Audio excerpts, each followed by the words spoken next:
Welcome, everyone, to the Lithorati podcast. This is episode 2, and my name is Rich. Tim is joining me again. Say hello, Tim. Hello, everybody. If you're joining us for this second installment, I can only imagine that maybe one of three things has happened. Either it's 3 a.m. and you've sort of fallen down a YouTube rabbit hole and somehow managed to arrive here. If that's the case, by all means, pull up a chair. You're down here with the rest of us now. Might as well get comfortable. Besides, I think Tim and I enjoy the company. Alternatively, this might be your first time joining us, and if so, we're glad to have you here.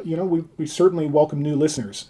May I suggest possibly checking out episode 1 of this podcast first, where we discussed and reviewed the lithograph designs from 2016. It's long, though, so you may want to clear your schedule. However, I wouldn't blame you for wanting to start with episode 2. We'll be discussing the 2017 designs, and I don't think I'm alone in the feeling that it was this amazing run of great lithographs that really drew a lot of people in.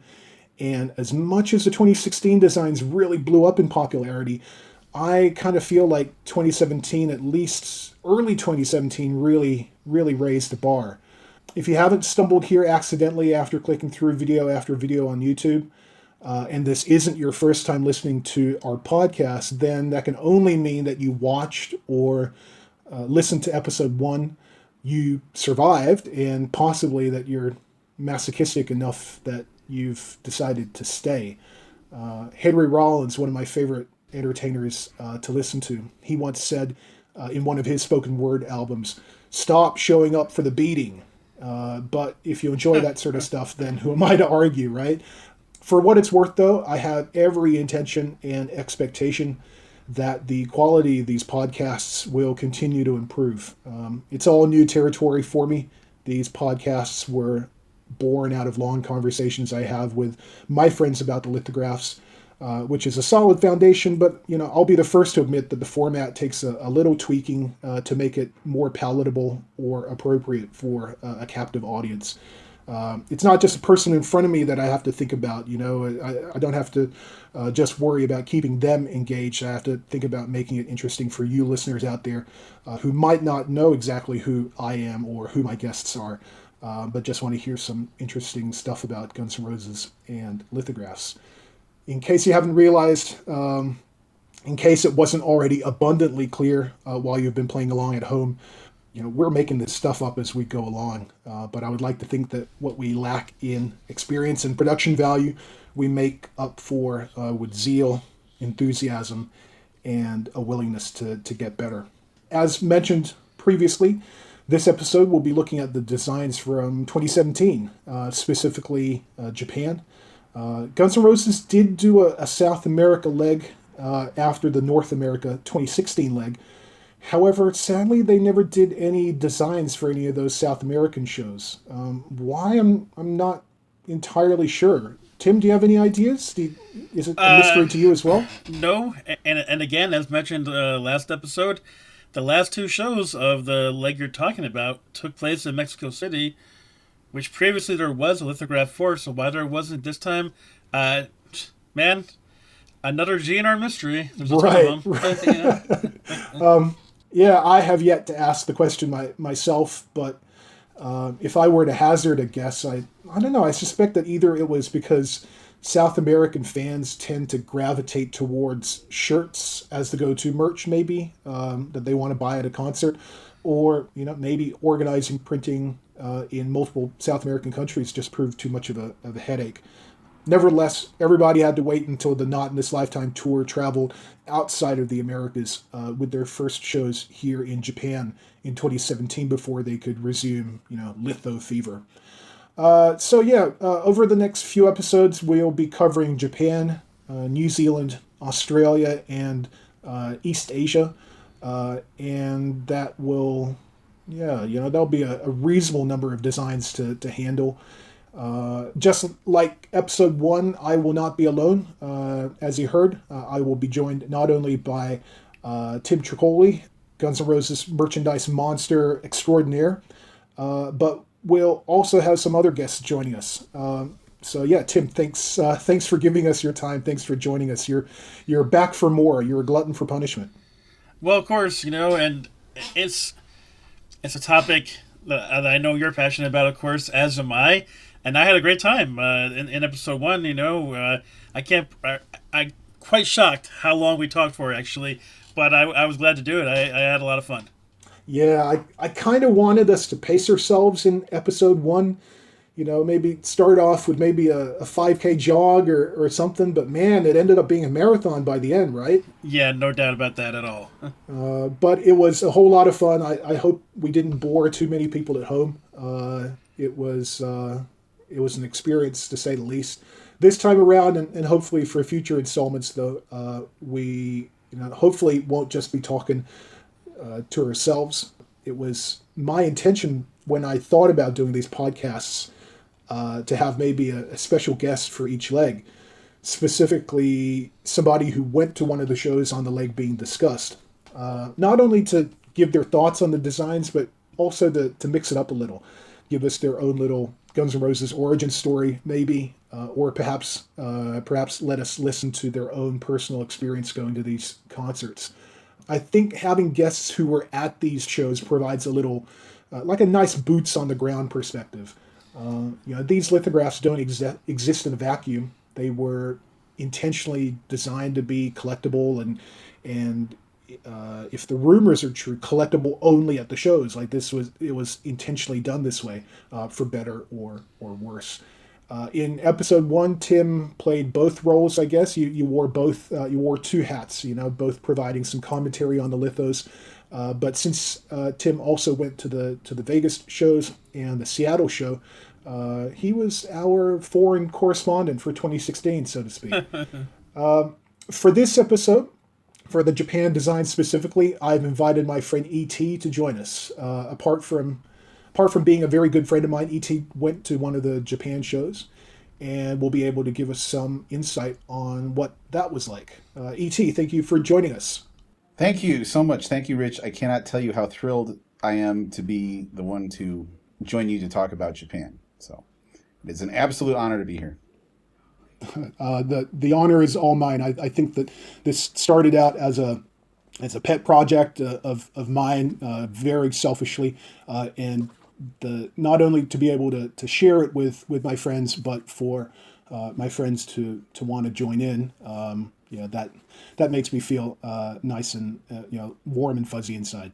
Yeah, our stories kind of intertwine a few times, and we'll get to that as it plays out in the story. But it was a lot of fun at the time, and it's been fun watching the collection grow and the website. I don't know how many times I've told you I absolutely love the website, so it's been very cool to be a part of it. Thank you. Now, E.T., you obviously we mentioned that you went to to one of the Japan shows, and that's because you live in Japan, and living in Japan, you've actually managed to experience something nobody else has. Right? You're the only person so far to have visited me and seen my lithograph collection in person. Yes, and that was right before New Year's 2018. So there's an asterisk. I have not seen the 2019 collection in person. But at the time, it was, complete, nothing missing. I got to see each and every piece. And you mentioned cool. you didn't get to see the 2019 lithos. I don't think we're alone in thinking that you probably didn't miss out on all too much, right? No, I was, even off the top of my head, I can't even think of anything in 2019 that impressed me very much. There were probably some good ones, some okay ones, but the cream of the crop, just like the shows themselves were, 2016, 2017, 2018, so. Right. Well, look, tell us a little bit about yourself then. Okay. I kind of want the origin story of how my friends became Guns N' Roses fans. Okay, yeah. I'd love to hear where you came from on the matter. Okay, well, first of all, I live in Japan now, and my origin is born and raised outside of Cleveland, Ohio, which is, I don't know if it's a good or bad place. I know it snows about 6 months out of the year, so if I never see snow again, that's okay with me. So growing up in Ohio, my dad was really obsessed with music, and he was always had the radio on. He was always collecting. The collecting, maybe it's genetic. Obviously I got it from him.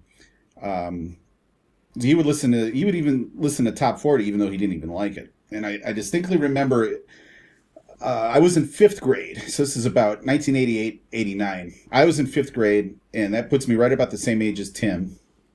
So we're just a few years older than you. And Sweet Child of Mine had hit the radio, and I loved it. It was just like, this is an awesome song. It's just, this guy's voice is crazy. The guitars are crazy. And I loved all the, the GNR radio hits. That Sweet Child of Mine, Paradise City, Welcome to the Jungle, Patience. The songs that casuals are still going to see him for today. And I thought they were cool. And I didn't really dive deep until a few years later when I was in junior high, or middle school as we called it. And it had a lot of hype in 91. The You Could Be Mine came out with Terminator 2, which was the biggest movie in the universe. That was a turning point for me, was You Could Be Mine, with Terminator 2. For me, that was a combination of the music I love with the movie star that I love, and the type of sci-fi story that I love. I think anytime I saw, as soon as you hear that those drums kick in when they played it on TV, I would just, whatever I was holding, I would just drop it immediately and run over to the TV and listen every time. It was just insane. So I know that feeling wholeheartedly. Yeah. And again, that song was amazing. It sucked you in. The fact that it was tied in with, no exaggeration, the biggest movie in the universe. Because, back then, back in the early 90s, we'd get one movie like that a summer. It wasn't like every month like they have now. And so it was a big deal. We looked forward to something, for a year, and then it finally came out. And again, I'm still kind of just treading casual fan waters here. It was, I think they did a live performance, or there was a live premiere of the November Rain video, something like that on MTV. And again, I'd never heard the song, and I thought, this is epic. This is like this 10-minute song, and it's got so many parts, and the video was so extravagant. I was just really impressed. But what really put me over the top, I believe it was maybe spring of 1992, and I was in 8th grade. We got to go on our field trip, the 8th grade trip. We went to Washington, D.C. We took a bus, and I sat in the seats. Someone had loaned me the tapes, Appetite, Lies, Use Your Illusion 1 and 2. So I'm finally getting to hear the album cuts for the first time. Not just the hits, I'm hearing the deep cuts, and my mind is blown. I'm hearing Estranged for the first time, and Locomotive, and all of the great stuff off the Use Your Illusions. And I went to DC a casual fan, and I returned a fanatic. I mean, that trip was what did it. All those hours on that bus in cassette tapes and a Walkman, just listening to it over and over. And especially, Civil War got to me, because I was, there was a line in Civil War where he says, you got the wall of DC to remind us all.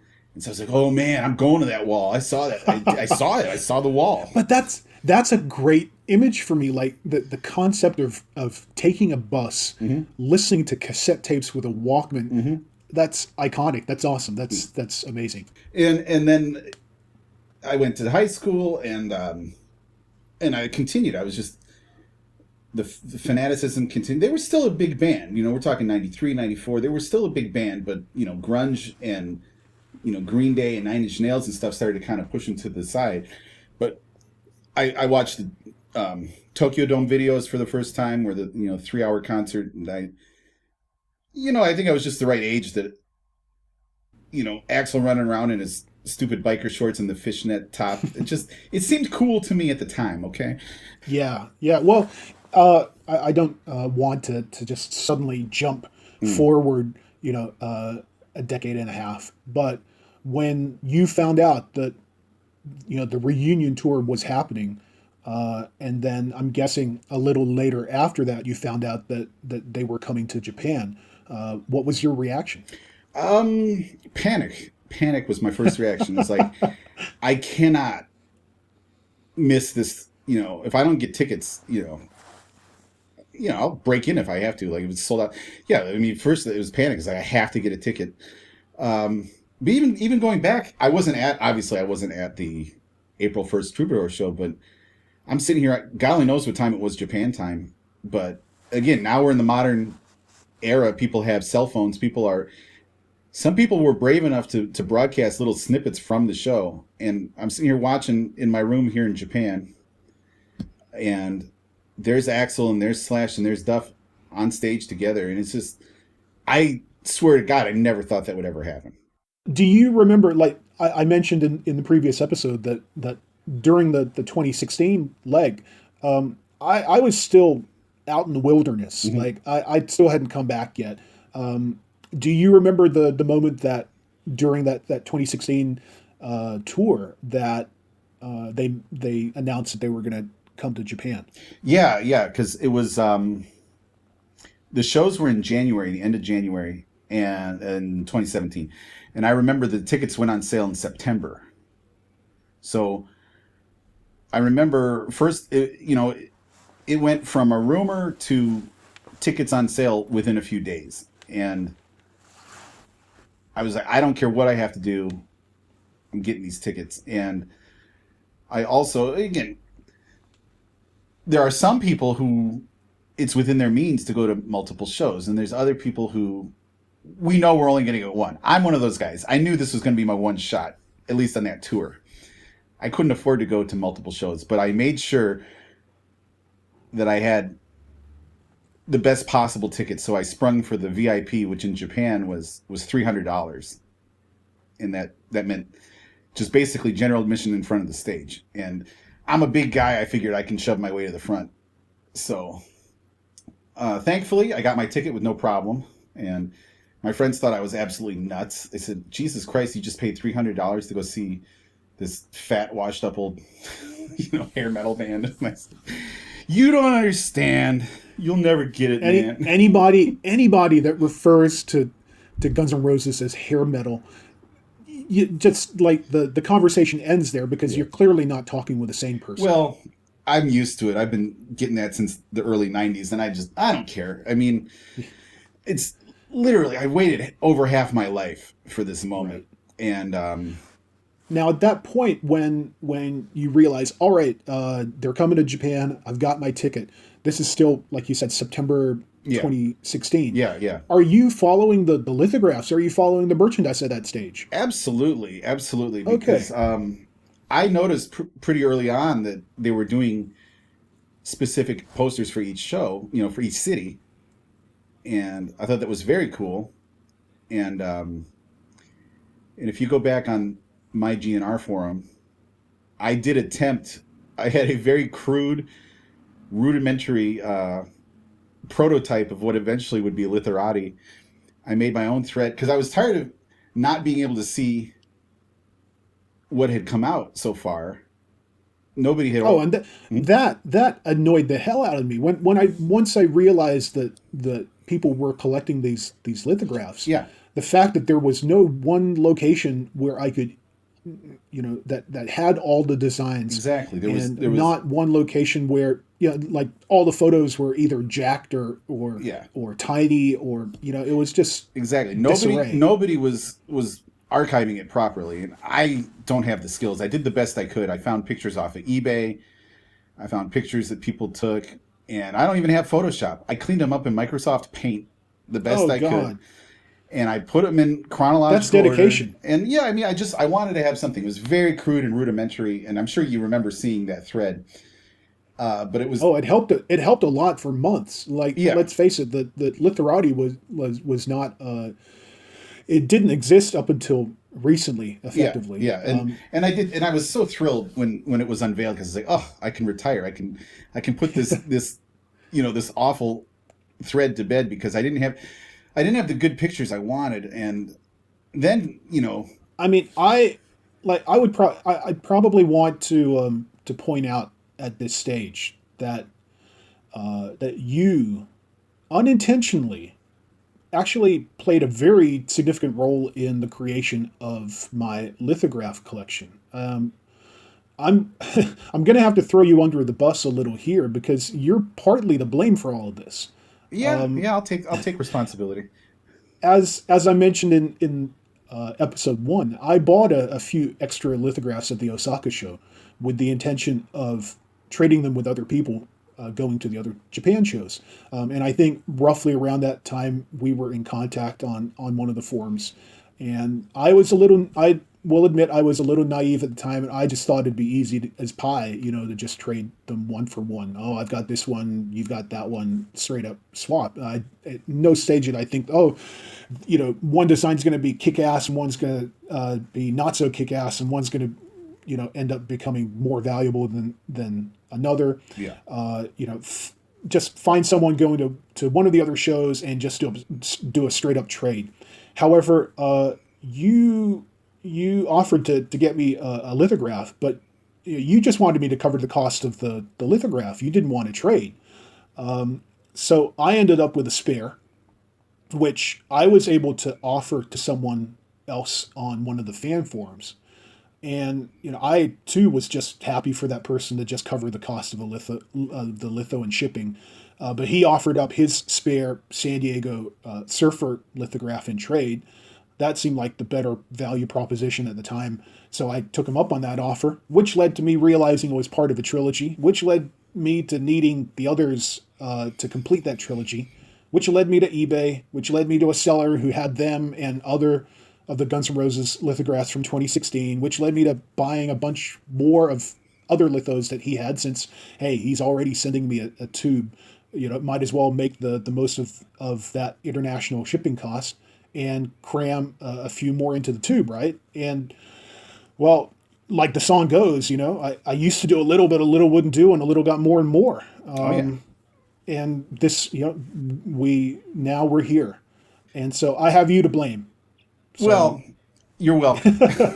Yeah. You're welcome. Yeah. I love it. If I could play a part in how this evolved into essentially what is the only known complete collection, then I'm happy to. And again, if anybody out there can prove me wrong, and then they also have a complete collection, we'd love to hear about it. But as far as we know, this is the only known complete collection. I just can't. First of all, I can't believe nobody was bothering to archive these all along, and I can't believe there wasn't somebody in the band or close enough to the band that said, "Oh, geez, we really should save these and put these in order." And stuff. I just can't believe that they left that up to the fans to do. I'm kind of surprised that that people that were involved with the merchandise weren't a little bit more proactive when it came to archiving them. Yeah, but get back. We'll go back to 2016 for a minute when the reunion tour was going on, and we start seeing these amazing images. And again, I'll cite the most famous one, Cincinnati. Got to give props to Cincinnati, and lots of, actually I like a lot of the 2016 ones. I've got top 10 lists all over the place. But I loved that it's very obvious that they're tailoring these images to the cities that they're playing in. And, I don't have a big concert poster collection just because it's pretty prohibitive to collect. They're typically very expensive. You want the real thing, you're going to pay for it. But I've always loved the idea, it goes hand in hand. I mean, again, around the same time that I got real into GNR, they stopped touring, unfortunately, but I went and saw everybody else in the 90s. I saw so many amazing shows, and the really cool ones would have posters, and whether you could buy them or not, sometimes you'd still see the posters for the show. And, rock posters are awesome. They go back to like the 60s, and you look at the psychedelic stuff. I couldn't tell you the names of the artists in the 60s, but in the 90s, Frank Kozik, absolutely love Frank Kozik. I think he's amazing. The colors and, for me, he's like the guy.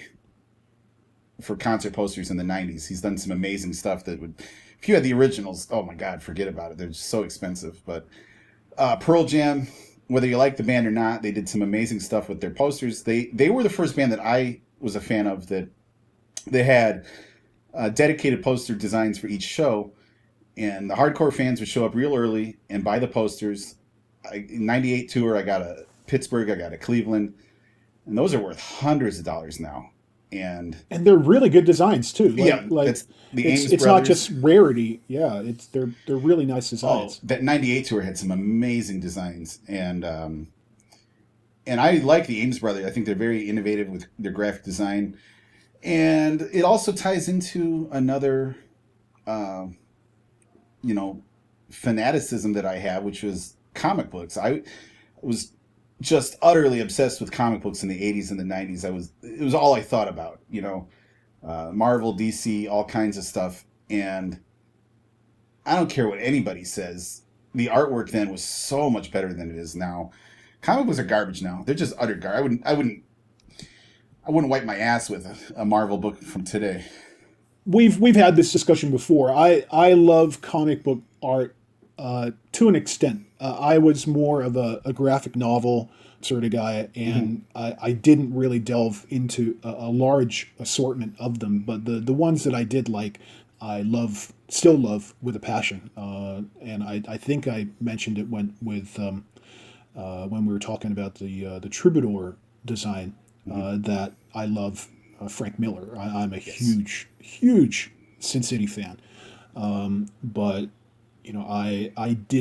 I don't think I really had the time or really the desire to get into a large range of them. I knew what I liked, and I followed those and collected those, and that was good enough for me. Well, yeah, and that's good enough. And I mean, Frank Miller, in my opinion, is probably the finest living American comic book artist there is. He's my number one. He's number one with a bullet. He's been my favorite since I was a little kid. And, a lot of ways he's like Guns N' Roses. He doesn't put out a lot of stuff. He really doesn't have a huge output, but the stuff that he puts out changed the industry. So Frank Miller's number one. And then right up there with him is Otomo Katsuhiro, who drew Akira, which is, if you've never read the manga, it'll blow your mind. Like your eyes will pop out of your head. I mean, you've never seen anything like it. And it's not an exaggeration to say that the reason I came to Japan, one of the reasons, part of it was how much I loved Akira. And, we all had our reasons. That was one of my reasons. So my favorite stuff is kind of, where these two worlds meet, like a comic book, rock poster aesthetic. There are some that are overtly, based on like the Perth litho is fantastic. It looks like a comic book cover. Pearl Jam had some. The Ames brothers kind of did ripoffs of, like Fantastic Four covers and stuff. So they're not my favorite, but I do like it when those two worlds meet. But that's what the whole run of these lithographs, and again, I'm saying probably Buhler mostly, does some amazing stuff, because another one of my favorite artists of all time is Alphonse Mucha, and the Lisbon litho was, practically traced from Mucha. And then one of the greatest comic book artists in recent years was Joe Quesada, and he also said, my number one inspiration is Mucha. So in a weird way, all this stuff is related. It's all related because the art that really resonates and stays with people, there's a reason masterpieces are masterpieces. It's because they'll stand the test of time. They have something really special about them that resonates with people. And I think that's why when people make their list of their favorite lithographs from the whole tour, there tends to be a lot of the same ones on everybody's list, because these are images that are, almost timeless. And again, I wrote this about rock posters, back on the GNR forums. I was thinking, like, what is it about rock posters especially are very unique because it's a specific time and day. It's a performance. The artwork exists before the show ever even happens, you know?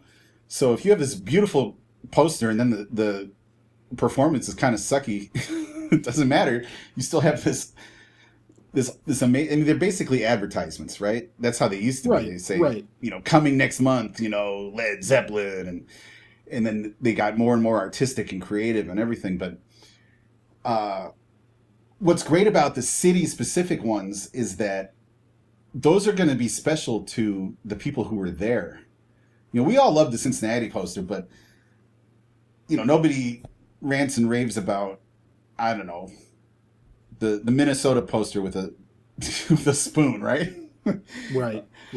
But I like it. I think it's underrated, but I understand what you're saying. That right. But I'm saying for maybe 10,000 people out there, that's going to be their favorite because that was their show, and it was for them. It's like a time capsule. You look at that and you remember, I was there. I was there on whatever day at that dome, and they played for us. They're playing the same set every night. It doesn't matter, but having that artwork makes it special for the people who were there.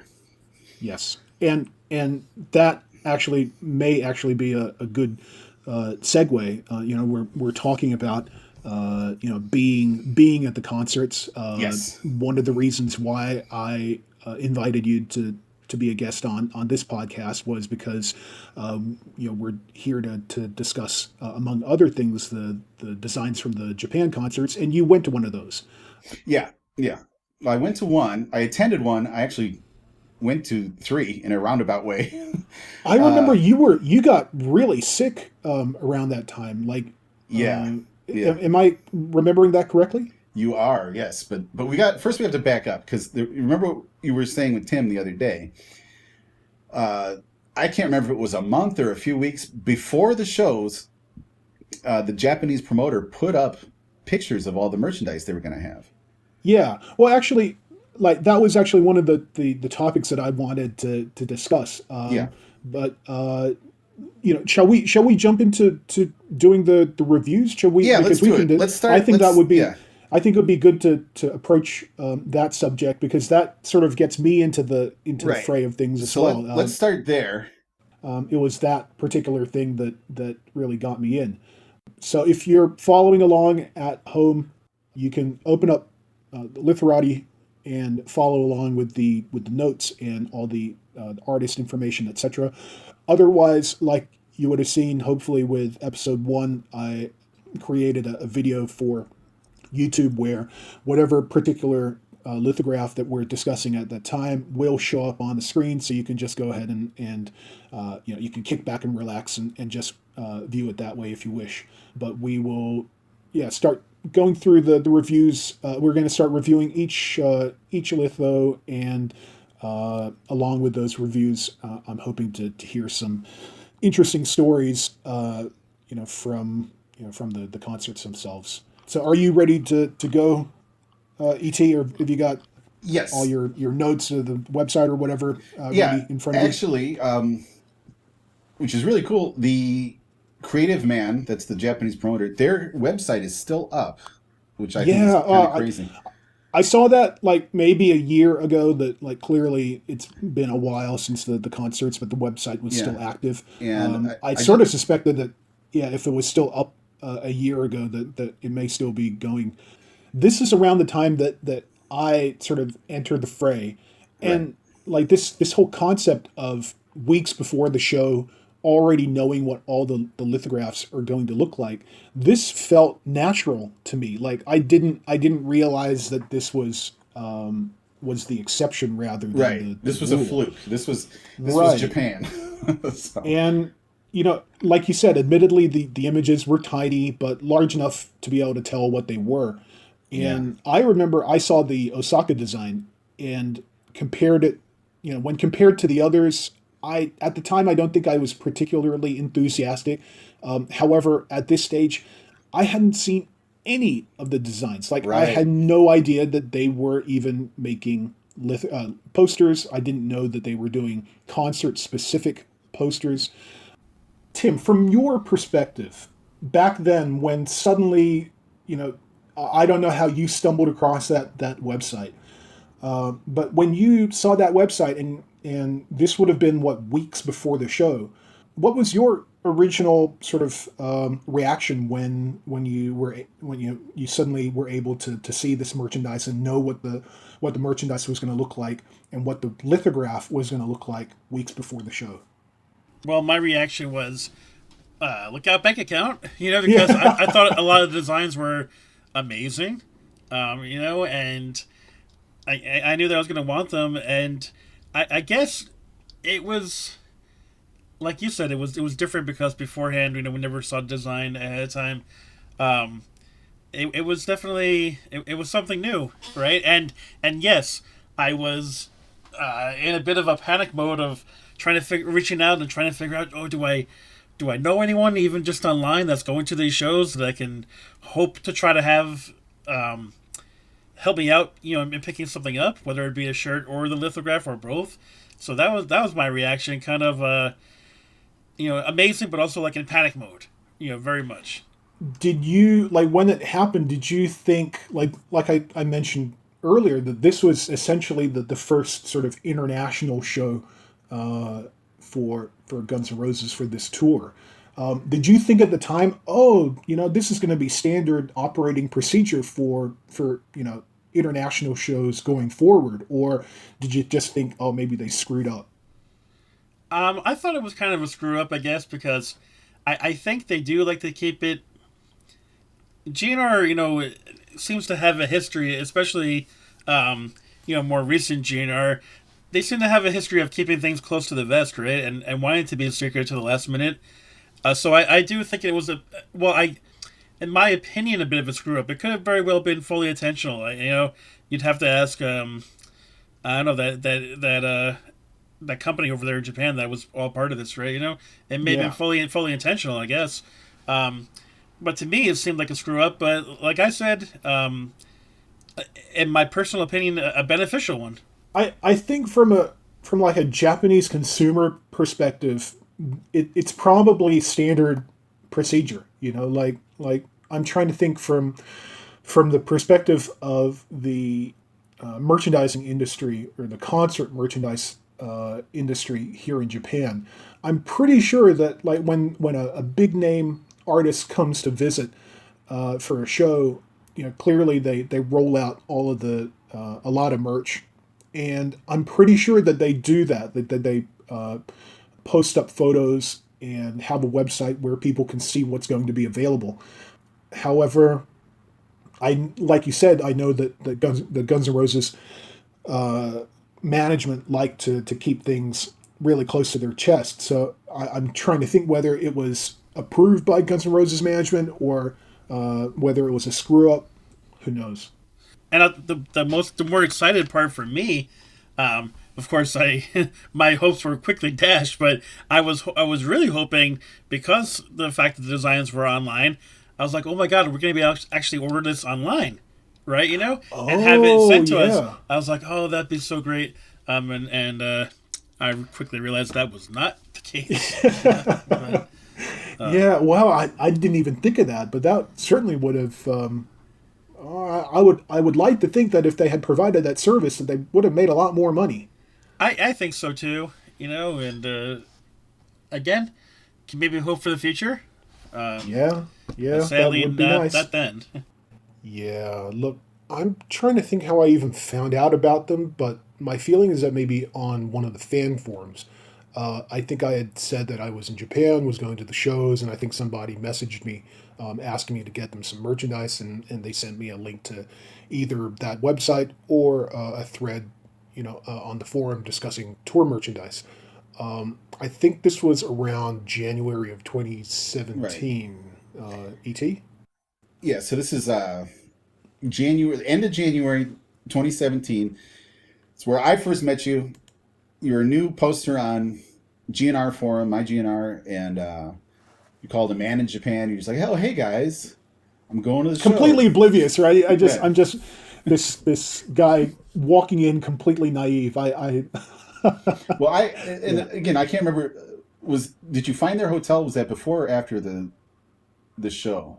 Or That was before. Yeah, I think I I don't want to mention specifically what it was that tipped me off. There was I didn't really do that much sleuthing. mm-hmm. There wasn't anything underhanded. It was just if you had enough information, given all the information that was out there, I was Yeah. able to determine where they were. Yeah, which is impressive because now that I've been to Osaka and I've seen the size of it, that's impressive. Because I mean, when a band comes to Tokyo, you figure they're going to stay in, there's some really fancy skyrise like skyscraper hotels, but you don't know which one, and you don't want to.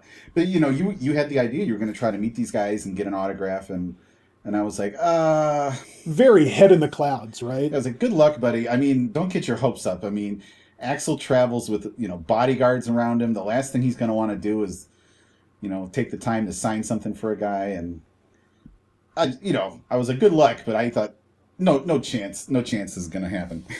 And then I think it was my very next post, right? Like I sort of went dark for a day or so, and yeah, I lucked out. That was like my father says, more ass than class, right? Ass beats class any day of the week, and yeah, I force gumped my way into that. Yeah, now. Did you get his autograph?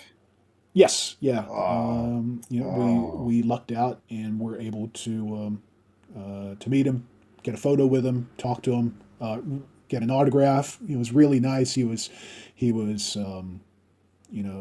conversing. It wasn't just him responding to any questions or anything or any requests. He was asking how people felt. It was a good vibe. Like as good an experience as it could be. That was it. Yeah. So it was really nice.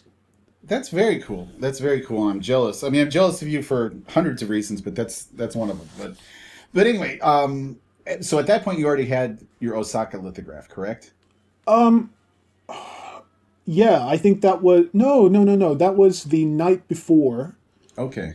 Oh, that was the night before the Osaka concert. Okay. So now let's bring it all together. You went to the Osaka show, and I believe it was your pictures or somebody showing the merch booth. And when I saw that crowd, I panicked. And I thought, I'm not going to have enough time or, to get what I want and everything. So it causes panic in me because, this stuff sells out and it's gone. And it will sell out. It wasn't my photo because I was a complete rookie. I turned up to the Osaka concert essentially when they said doors open. Yeah. And very, very naive. Had no expectation of even though I had seen that website where they'd shown the merch and I think at that stage someone had asked, if you can get a lithograph or get a shirt or whatever, can you get one for me? I sort of knew that okay, that's like a side quest. Yeah. And I walked up the stairs up onto that concourse, and even with my expectation, knowing what Japan is like for merchandise and what Japan is like for lining up, I was still staggered with what I saw. It was you talked about insane. That with and I just, as soon as I saw it, I said fuck that, and I just walked towards the doors. I just had it instantly went to zero chance I'm going to get merchandise. Yeah. It was crazy. Well, that was part of, that's part of what caused me to panic. It was that in Kobe. And I'll be honest, let's talk about the Osaka lithograph. I am not crazy about it. I'm just not. That's why when you said, hey, I'll trade you the Osaka for the Yokohama, I said, well, I'd rather you just pay me for cost and shipping. I don't really. Well, the first time I saw it, it didn't do anything for me because I was not I'm not a merch guy. When I was a teenager, I went to a ton of concerts. Any band, any famous band that you can think of when you think of 90s music, 90s rock music, I went to. And I don't think I ever bought any merchandise at any of those concerts. It just was not my type of thing. So when someone showed me that link and I went to the website and I saw what was going to be available, nothing registered to me. Like I know now, like obviously I've grown to love it, but it is, I have to admit that definitely it's a litho that has grown on me over time. Tim, what are your thoughts on the Osaka design? Well, I really like it. One, it has that kind of artwork, especially on the bottom that we talked about that I liked before, that scratchboard art. Right. Two, but it looks like combined with a little other type of artwork on the top. Two, I like the fact that at least to me anyway, it appears like it's kind of raining in the background.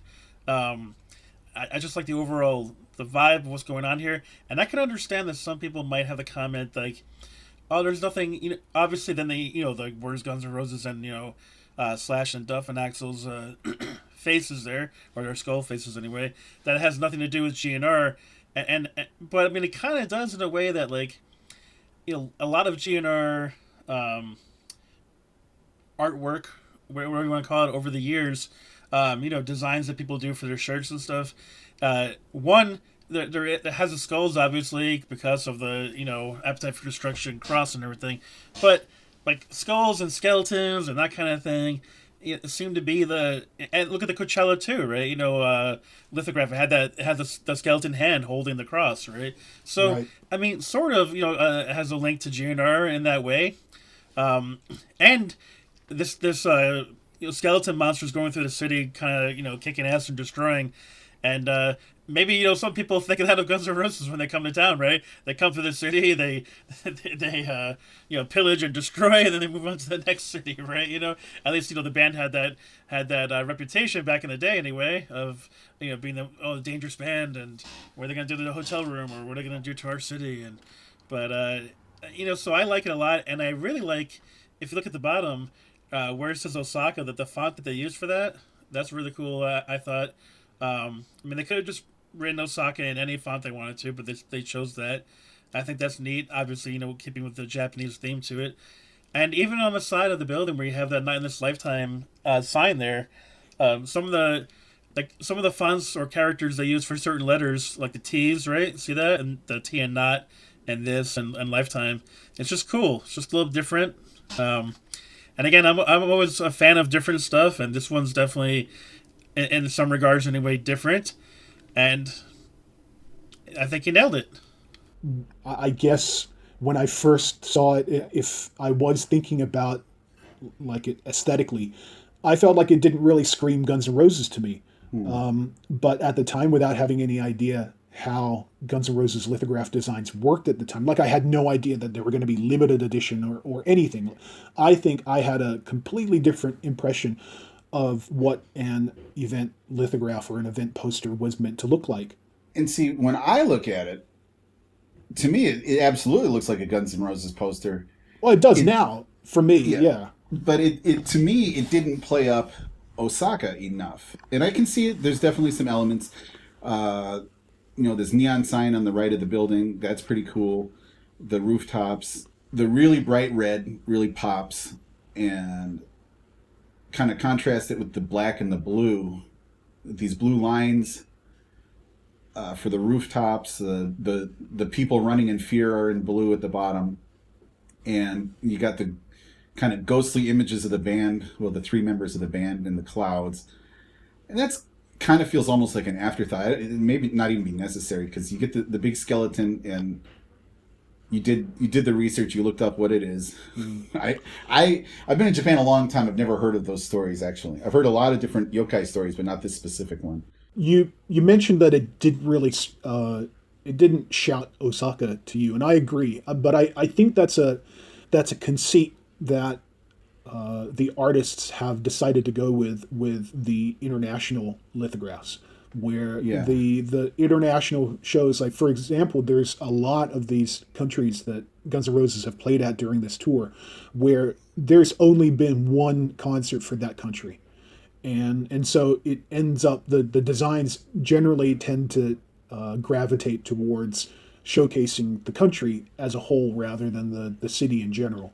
Right, which is why I think the Kobe could have been a perfect. It could have been Tokyo, right? That design could have been chosen for Tokyo instead, or even just Japan. If they had only played one show, that would have been the Japan image. That and the cross swords, which is not a lithograph, but it's still just awesome. So, So looking at it now, I can appreciate it more.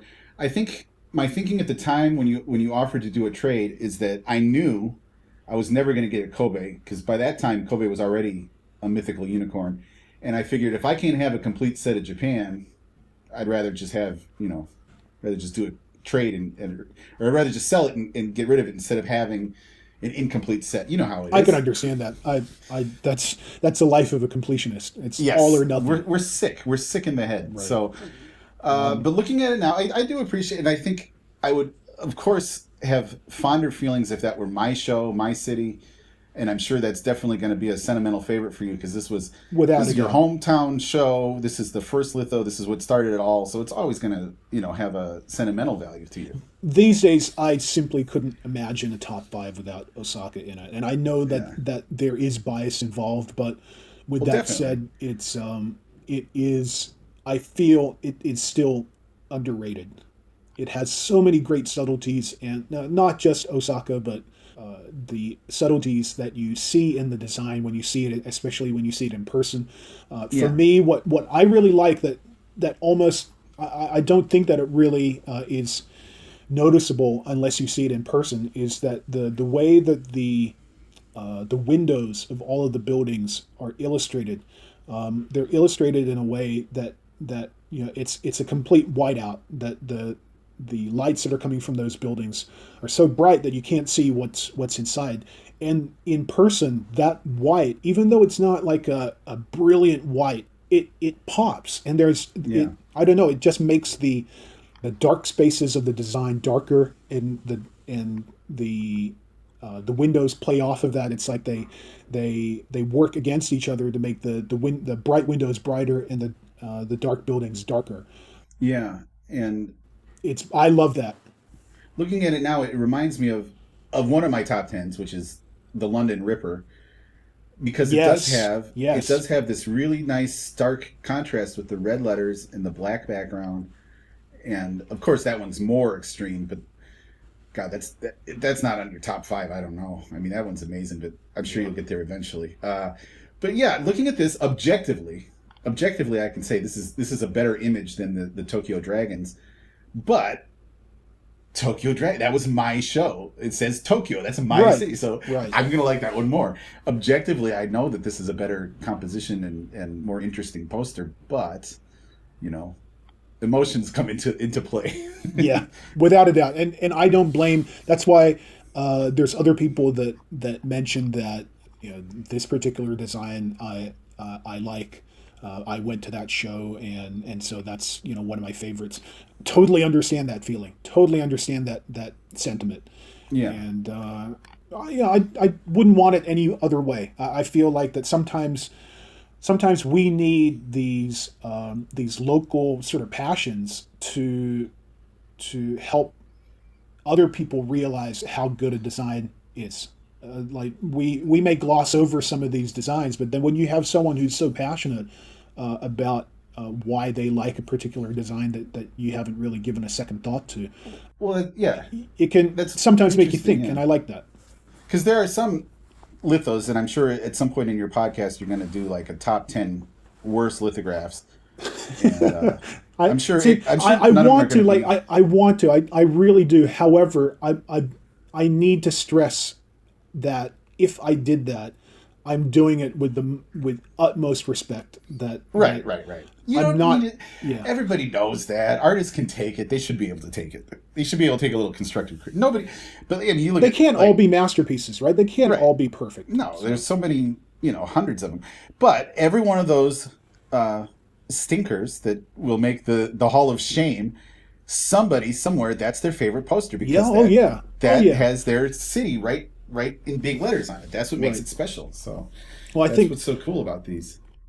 I think Tim even mentioned that he has a little bit of a fondness for stuff like Lincoln, Nebraska. Do you remember that conversation, Tim?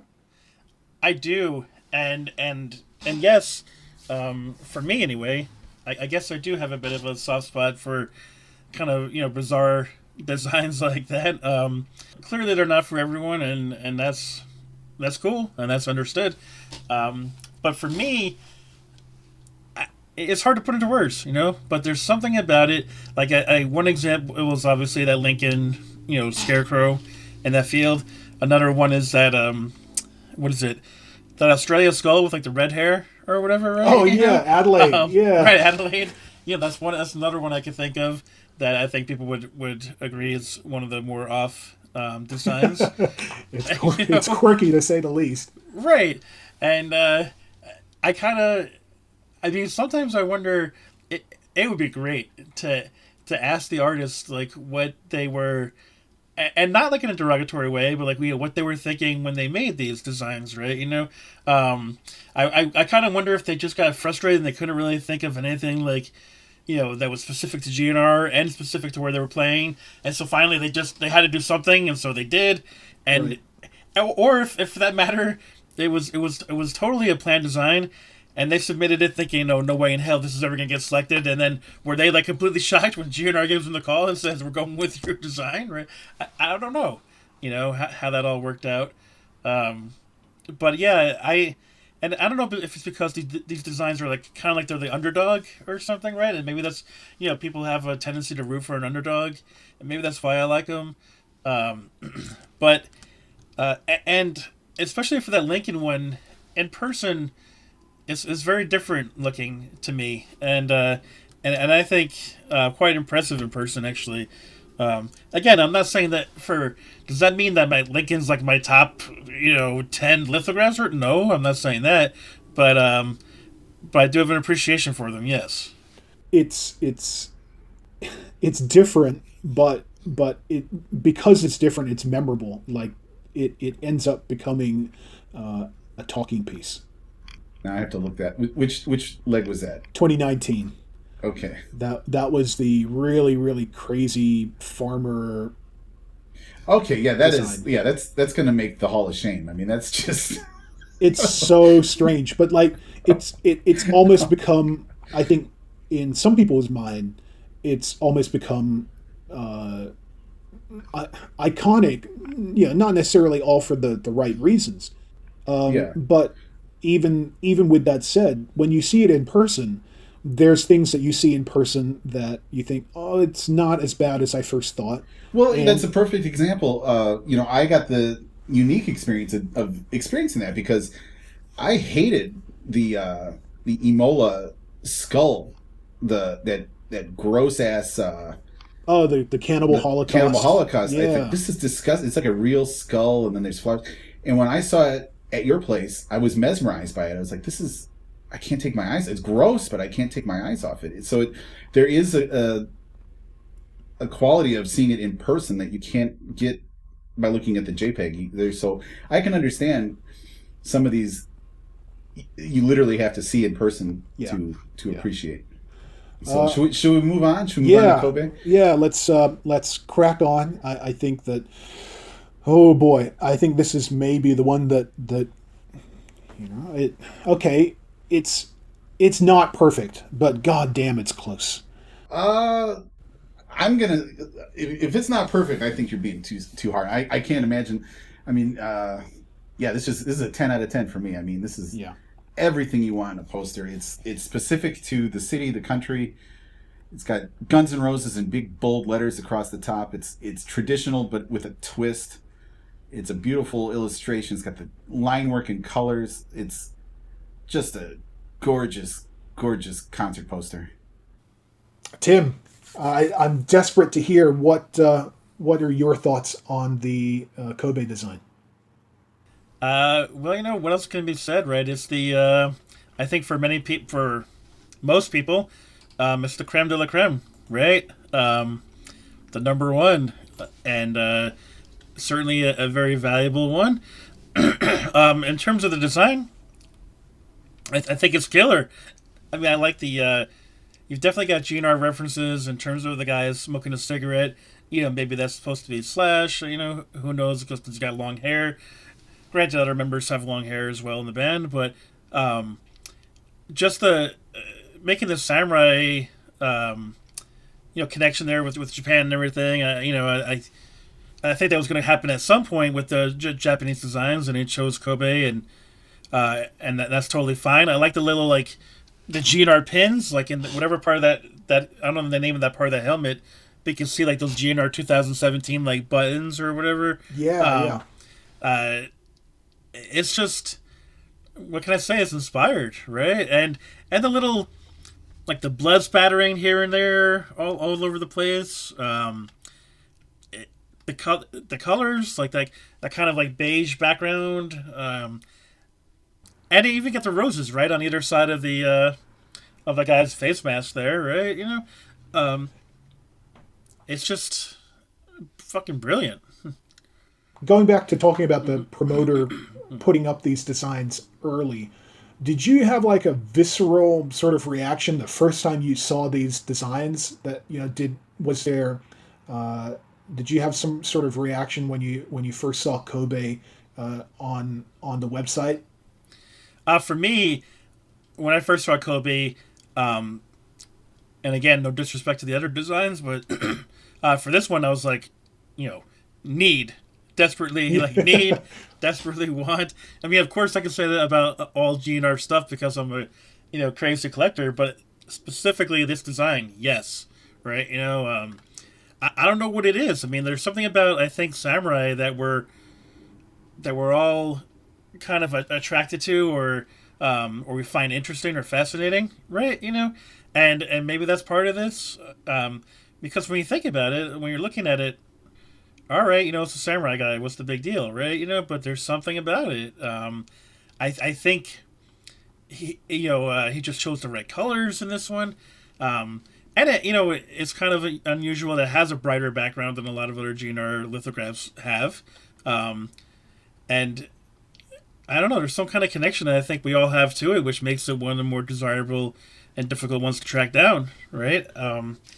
Why this one and not Yokohama or Osaka, or I don't know, but for some reason we all like this one the most, and it's kind of like the teeth there. Some of them are sharpened teeth, right? It's kind of got like a bit of a like an evil side to it, and yeah, it's definitely got that menacing sort of vibe, right, menacing, yeah, and like he's smiling, but it's kind of like a trickster kind of smile, like he's got something up his sleeve or whatever, and I think there's something about that aspect of it that reaches out to a lot of GNR fans. There's later designs that, as soon as I saw the design, like after sort of collecting the lithographs for a fairly significant amount of time, I'd sort of developed a feeling that as soon as I saw a particular design, I could tell, oh, this one's going to be a killer. This one's going to be popular. This one's going to be hard to get. This one's going to be expensive. Yeah. Did you when you saw that back in 2017? Did you think, oh, this one's going to be expensive?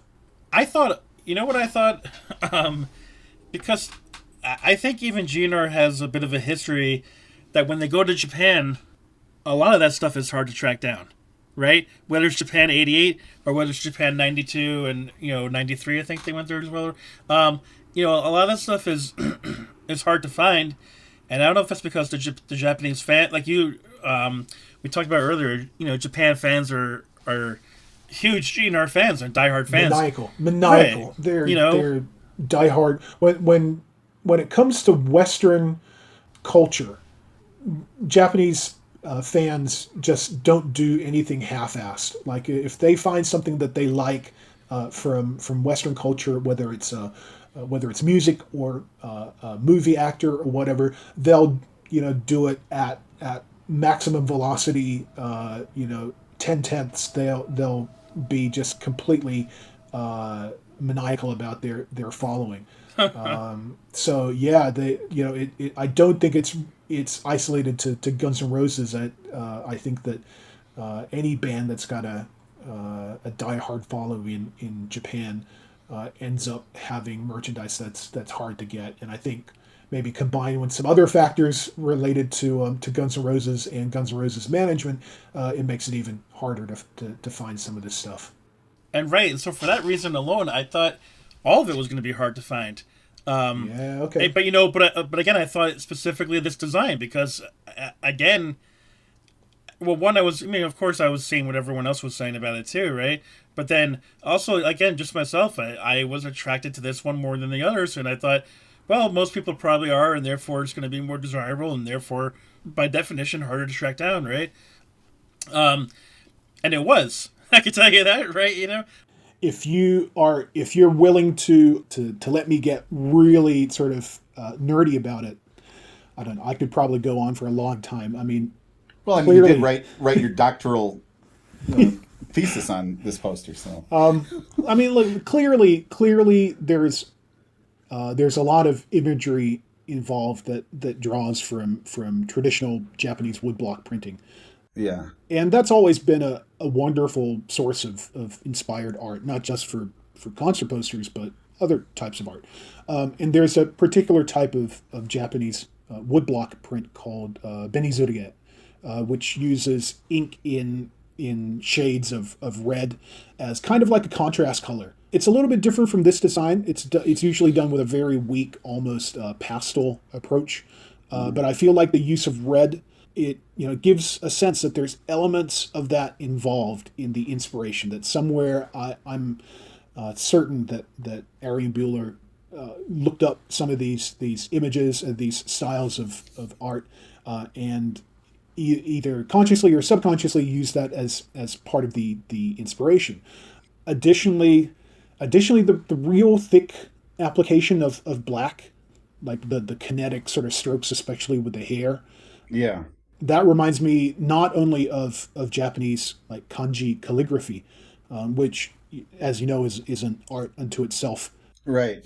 But also of another type of Japanese woodblock print called urushie. With the word urushi refers to lacquer, a thicker method of applying black ink in Japanese prints. And you look at the strands of hair resemble brushes themselves. Right. And look, I'm not saying that a Japanese art scholar or historian is going to be able to write a critique on this or anything, but I feel like Arian Buhler did a magnificent job of invoking a sense of old, with what is by all means a very contemporary piece of art. What just blows me away is his line work. Look at the delicate lines of the flower. The flowers, the two flowers, kind of coming out of his. I like the new, like the contemporary editions. I like the noose as a chin strap. Yeah, the noose. There's the bullets on the lining the helmet. He's got that. Yeah, I'm not a fan of the cigarette, but only because I don't smoke and I don't like smoking. However, it's really a non-issue. I think it screams. Oh no, I think screams Guns N' Roses to me. Yeah, the cigarette makes it normal. Yeah, I can't stand being around cigarettes. That gets in your hair. It just stinks. But nothing about the cigarette in this picture bothers me because it's just it's Slash, it's Izzy. They're standing on stage with that butt hanging out of their lip. It's just amazing. It's just, and that's probably the single.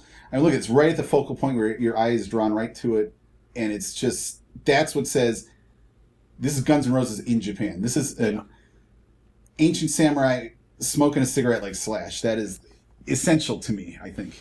I also mentioned previously that red and yellow is not my ideal choice for a color combination. If it had been done, like those old, very desaturated Japanese scroll art, that would have been great for me. But it makes sense to obviously use colors for poster art. Yeah, I definitely think he had to make a choice. You could really play around with the colors on this. You could have gone different ways. I think the red face is perfect, though. It is. Yeah, I mean that is the only that makes sense to me because there are genuinely samurai masks that are red, exactly like that design. Yeah, and look at the white highlight lines on the face. They just give that such a depth of shininess, like that lacquer that's been polished. It's probably who knows, he might have used whiteout right there. That's just. I'm assuming he drew this by hand and not digitally. I don't know. That's the kind of sucky thing about a lot of these lithographs may not actually exist physically. There might, the master file just might be drawn digitally. But regardless, what else can I say? It's beautiful. It's my favorite, and wow, I think that for the collectors, the collectors know it's been expensive and near impossible to find since day one. But you went to Kobe, and it was raining that night too, right? It was snowing. Yeah. Oh, yeah, geez. It was snowing. It was yeah, look, it's I think people talking about the Kobe print in general, I think people were shocked that they went from a relatively large volume of prints, 750 for Osaka, right down to only 150 for Kobe. Not only the next show, but the very next day. Like Osaka and Kobe were on consecutive days. Yeah. I think maybe getting to see the designs a couple of weeks before the show really lulled people into a false sense of security. I think many people thought it wouldn't be too difficult to get their hands on the design, and then especially the night before, you know that they were selling 750 of them the night before. You had no expectation that they were going to be so rare for the following show, even with the size of the venue. Up until then, the fans who were collecting the lithos had no experience with collecting lithographs from international shows on the tour. You had Mexico City, sure, but that was only one location, and that was sort of crammed into the North American leg. And when no designs were made for South America, also I think a lot of people just assumed that they hadn't made a design. But Japan was that first experience, for everybody. Everybody had with lithographs from international shows, and when they didn't hit the reseller market, even Osaka with 750 printed, none of them showed up on eBay like people had assumed would happen. People freaked out. And then Kobe only had 150 printed, a low volume that that no one had seen except I think Coachella weekend 2. It was just madness, and then even just the way that the merchandise was set up, also in contrast to the massive merch tent that they had in Osaka. Kobe was like, assuming because it was such a small venue, the polar opposite. It was literally one tiny tent. It was freezing. It snowed on and off that day. The wind was howling. They had no poster tubes like you would have experienced that in Tokyo. No protective envelopes like they had in Europe. You could ask for a plastic bag and rubber bands, but that was it. It was chaos, Well, my advice to anyone who wants one of these, wants a real one, is start working out, start eating vegetables, stop drinking, stop doing drugs, because you're going to have to try to outlive the people who have them. And Japanese people live into their 90s, so I would say it's probably like going to be another 50 years before the market floods with these, where their grandchildren or great-grandchildren are like, we don't need this thing. And then, because whoever has these they're not going to let go of them. So and I don't really want to talk numbers like value when it comes to value, but if you're tuning into this podcast, you probably already know the legend, the myth of this lithograph. You already know it was in the thousands the day after the show. It's to think that looking back and thinking how ridiculous that was, and to think, it's never going to get cheaper than that. So now I know from my perspective, and even from ET's perspective, being someone in Japan who went to one of these shows, getting our hands on merchandise, and specifically the Kobe lithograph, I think for us it's a very different perspective than for someone not living in Japan, not going to the show. Tim, can you tell me what was your experience, harrowing or not, getting your hands on a Kobe? Great question, and for all the Japan stuff, really, again, like for a lot of other certain areas in the world, this stuff for some reason doesn't end up on U.S. eBay as easily as other items do. And so, fortunately, I had two friends that happened to be taking a trip to Japan during this time who were going to some GNR shows. I think they only went to the Tokyo shows. And even then, even if they had gone to these other, Kobe and Osaka and Yokohama, I think they would have ran into the same thing that you guys ran into, where oh my god, a sea of people, right? And would they have any shot of having getting me a lithograph for a shirt? I don't know how that would have turned out. So long story short, they weren't able to get me much anyway, and so I had to search for it, and you know, I it led me to certain websites that I don't normally go to before, and some of which are in Japanese, and so it was difficult for me to navigate some of this stuff. Thankfully, I came across this one site that most of it is it's kind of like some of it's in English and some of it's in Japanese, and I think there may even be like some kind of button you could probably hit to make it all in English that I had never found for some reason or another. But and so I was able to get most of the Japan stuff that I was looking for on this website. No, not for cost. I had to pay more, just like the US eBay site would be, right? Of course. But sadly, the Kobe litho was not there, right? And so I kept searching and searching, and then one day it was. And I'll admit, I paid a price for it, like most people do. Not the most expensive price I ever paid for a lithograph, as you probably know, but still, I paid a lot for this one. No regrets, though, right? No regrets at all. And it was interesting because with this website, you had to first, what was it? You had to first deposit.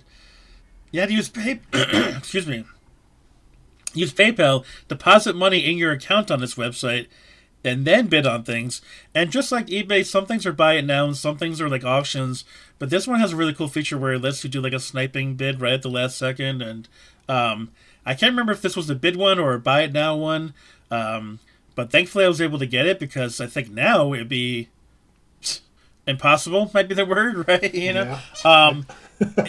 I don't know, but I'm really glad I found that website, because there's a lot of cool Japanese things I've found over the years on this website, so it really worked out for me in the end. But that's how I found this one, and again, to everyone out there who might be looking for one or looking for any lithograph, whatever design you're into, keep searching, man, and you will find. It's just going to take some time. You might have to. I mean, I know eBay is nice because we all know where you get to it quickly. You can access it at work in most places. You can. There's an app on your phone, but sometimes you have to, search far and wide on the internet to find where you're looking for, and that was the case for me. Yeah. For whatever reason, eBay never took off in Japan. Yeah, I don't know why. Yeah. I suspect that the Japanese alternative, like the Japanese version essentially of eBay, the one that Japanese people turn to by default, the same way that Americans turn to eBay to buy or sell something, is Yahoo Auctions. Yep. For whatever reason, Yahoo just sort of, as a company in general, sort of took off in Japan, and it's more. I don't know. I suppose the news, used as a source of news here, rather than anything else. However, when they branched out and provided an auction service that's very, very similar in function and form to eBay, I think that got established before eBay had the chance to plant their roots. So they were sort of going up against the incumbent in Yahoo Auctions, and because by then Yahoo Auctions had become sort of like the default website to go to, eBay never sort of took hold. So I know that you can go to like eBay Japan, and there is a website, but like it doesn't function in the same way, like at all. Like I don't even think that there's even listings on there. So yeah.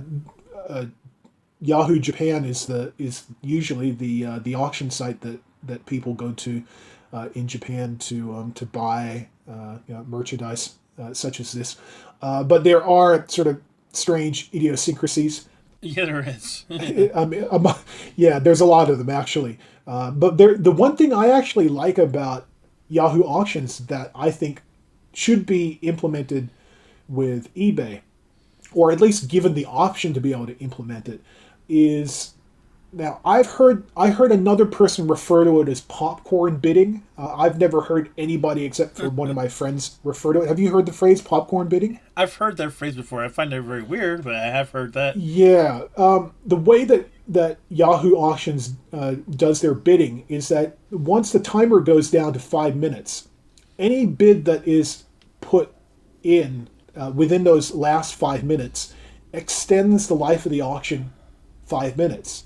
So it's impossible essentially to snipe at the last second with Yahoo Auctions. If you wait until there's 1 second left to place your bid, it'll work, but then you'll add 5 minutes to the life of the auction. So whoever you were sniping against now has 5 minutes to think whether they want to bid again.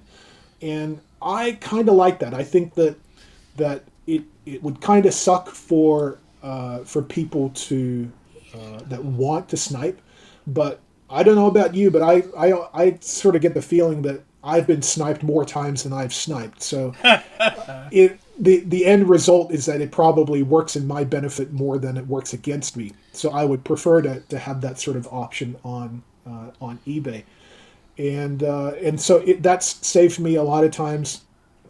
Going both ways, actually, it saved me a couple of times where I've been sniped, and it's given me 5 minutes to think about whether I really, really want to put in another bid, and I've decided against it. And then, I've thought, boy, am I glad that I had those 5 minutes to think about it. If I'd only had 30 seconds or something, I might have panicked and bid more than I really felt comfortable in bidding. But having that option on eBay, on Yahoo Auctions, I think is a good thing. But that's probably one of the nicer idiosyncrasies, one of the beneficial ones. There's a whole bunch of weird stuff, and I can certainly imagine from your perspective, Tim, that if you don't speak Japanese, it can be kind of difficult to navigate. I know that there are third-party websites that sort of act as an intermediary for Yahoo Auctions. So even if you don't understand Japanese, you still have the ability to use Yahoo Auctions. But it's still it is still very, very strange being on a website, I imagine, if you don't understand the language that it's written in. Yeah, it can be difficult, and I mean the main site itself I think is okay, but like you said, sometimes you find these things through third party sites that are kind of linked to it, and those are usually all in Japanese, and then and I'm trying to figure out, did this end already? Is it still going? Right? Right. And you've helped me out with a few of those before, and and also sometimes even on the main site, it says like, okay, here's when this auction is going to end, right? Or when it will start ending for the popcorn thing, right? And I'll be there, and it'll already be over, and I don't understand. Like, I don't know what time they're using for their official clock on their site, but just adds a little mystery to it all, just in case you need a little excitement in your life. Right.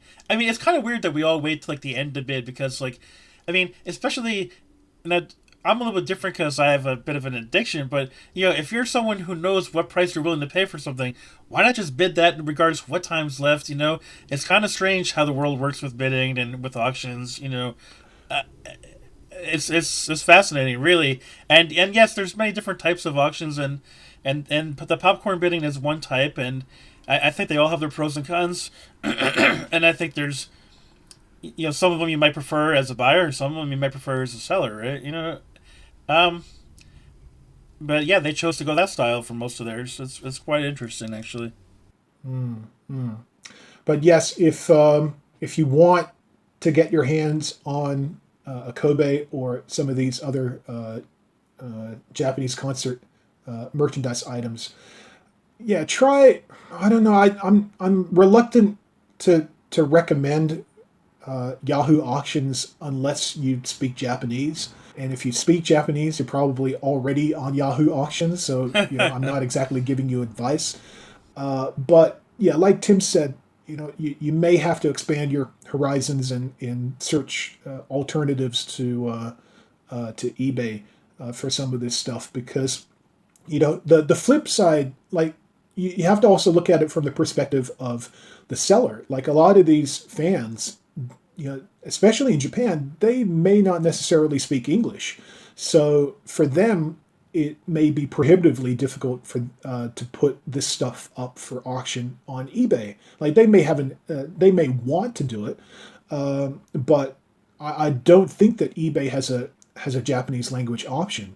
And even if it does, it may not be easily discoverable for Japanese, because I could certainly imagine from a Japanese person's perspective that you're going to go to the eBay Japan website and you're going to be confronted with what essentially looks like a placeholder page. It doesn't look like that there's anything going on the eBay Japan website, and you may just give up thinking, oh well, I guess there's no eBay Japan, and then just going back to Yahoo Auctions or some other Japanese auction website. So it's not necessarily for any other reason than it may just be a language thing. I know that Japanese people love to buy things to resell, especially crazy stuff like limited edition merchandise. So it's not like Europe. Like I think Europe is a little bit different. I feel as if European fans, they just don't really care. Not really too concerned about the idea of buying merchandise to resell for a profit. I know that it does. Absolutely. I know it does happen, but it just doesn't seem to be a big thing for them. Whereas I think it is a big thing for Japanese people. However, they'll be more focused on trying to sell it to fellow Japanese people rather than figuring out how many hoops they need to jump through to be able to sell it to an English speaker living in another country. Right, and the site itself is pretty clear to navigate and searching for things, and even like the titles of the auctions themselves, right, are usually kind of in English, right? Yes. But it's when you get to the actual description of the item in the auction listing, that's pretty much always going to be in Japanese, and that's where you're going to be taking a chance, because if you're someone like me who can't read it, what's the condition of it, and is there, what kind of do they offer a return policy and things of that. So sometimes you just got to take a chance and buy something and cross your fingers and hope it all works out. And for me, it always has so far, but I'm sure one day I'll get burned. But until then, I think another thing also is especially with Yahoo Auctions, there's no international shipping. Like if you want to create an account directly on the Yahoo Auctions website, not only do you have to have a domestic Japan shipping address, but I'm also certain that you have to have a Japanese cell phone number to be able to verify your account. And so that's why the third-party websites that are out there that not only provide language translation services, but they'll also provide some sort of like a shipping arrangement. A reshipping service. Yeah. And that's what I did ultimately, right? Yeah. That's what I used. And you have to, and of course that incurs a fee as well. They have to. Yep. You have to pay for that service as well. But there are options out there. If you've got a very, very nice, generous Japanese speaking friend, that might be the better alternative. But besides that, I would be far more comfortable recommending, using one of these third-party websites that provide those services and the language translation, a little bit of language translation, to be the better option over trying to navigate the website and trying to do it all direct. Right. Yep. Okay, well, let's soldier on. We've still got a few other designs to go through for this Japan leg. Next up is Yokohama. Tim, would you like to start us off? What springs to mind when you see the Yokohama design? All right. Well, I don't hate it or anything, but definitely out of the Japan designs for this leg, although there's never been another Japan leg yet, but hopefully there will be. But it's my least favorite. I guess I just don't really understand maybe some of the references going on. One of them being like, clearly there's supposed to be some kind of smoky theme to this lithograph. You've got the kind of gray smoke in the background of the bullet logo there. You've got red smoke coming out of the guns, like presuming they've just been fired, I guess. Um, Even the background, like even if you look like at the bottom left and bottom right of this lithograph, where there's just a black space, even then it's not completely black if you take a look. Like maybe it's supposed to be a little bit smoky. So I don't know again if there's some history of like forest fires, or if the city burned down at some point, or some kind of history there. Maybe that's what's being referenced here. And then you've got this snake, right? But nowhere do you see the head of the snake, and nowhere do you see the tail of the snake anywhere, right? Yeah. It's just there. And again, I don't know if Yokohama has something with snakes, or if Japan does. I mean, I'm sure there are some snakes that exist in the country, but I mean, I don't know specifically Yokohama, and maybe there's some kind of species there that is that Japan is very proud of, or that people know about. One Japan reference I do notice, like in the center of the skulls, there's a bit of like a paper fan, Yes. kind of that you would hold up. So that's pretty neat there too. But yeah, I mean, they're wrong. It got the job done. But I thought it was my least favorite, personally. Well, that's actually kind of interesting, because I kind of feel like I lean the other way, and I think ET does as well, right?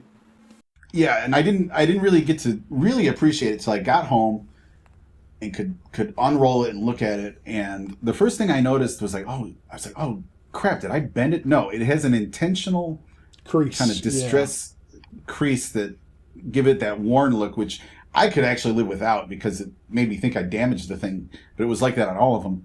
It's just part of the design. But I think Yokohama is one of the unsung.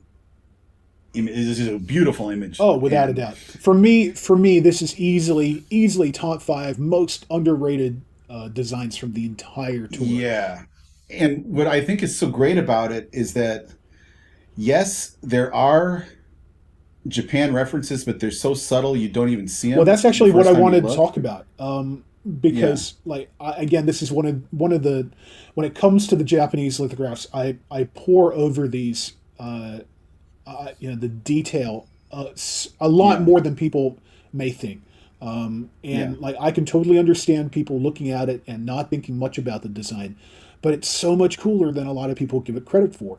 Like Arian, like for me, the first thing that I noticed when I saw this design was that Arian's added plum blossoms. Now, I know people are going to argue that they're sakura, they're cherry blossoms, but they're not. This is me being a dork, the dork that I am, living in Japan for as long as I have. One of the stupid things I've learned to distinguish is the difference between cherry blossoms, peach blossoms, and plum blossoms. Nevertheless, these are, plum blossoms, and plum blossoms are a very traditional symbol of Japan. Now, do you mean the white ones? Yeah, the white ones. The white flowers are plum blossoms. Right in the center. Okay, because I just assumed those were cherry blossoms. Yeah, and most people do, and I think normal people do, but me being a collector of useless trivia, it's just one of those things that I've learned to there's a shape and a style to the petals that you can easily tell the difference between cherry, peach, and plum. In real life, there's a tree near my house that blooms about a month before the cherry blossom. That's the plum blossom will come out first, and it's the one by my house is kind of a deep purple color. Yeah. Oh, I mean that's the thing. Like there's color. There's certainly no distinction. Like you can't tell what it is by color. Like with so you're going by shape. Okay, I get it. But then in addition, in addition to the plum blossoms, you've also got the maple leaves. Japan is very famous for having gorgeous fall foliage. You have Arian using. You've also got Arian using very traditional Japanese patterns, like next to and those patterns. Yeah, next to each skull. This is one of those things again that that me being the dork that I am, I've learned this sort of stuff. The round ones, the round design underneath the skull in the center. Is a pattern called Seigaiha, which directly translates into blue ocean wave. It's meant to represent the ocean waves. Now, the design, like you'll see both on the left-hand side skull, and on the right hand side skull, you've got this weird sort of linear pattern.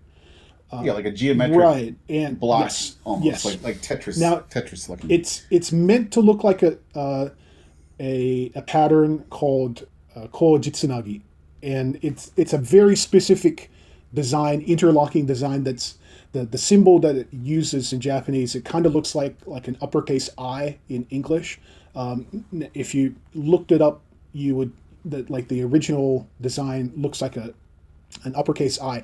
The design that Arian's gone with isn't like an uppercase I, but it's in that it's obviously meant to represent that particular pattern.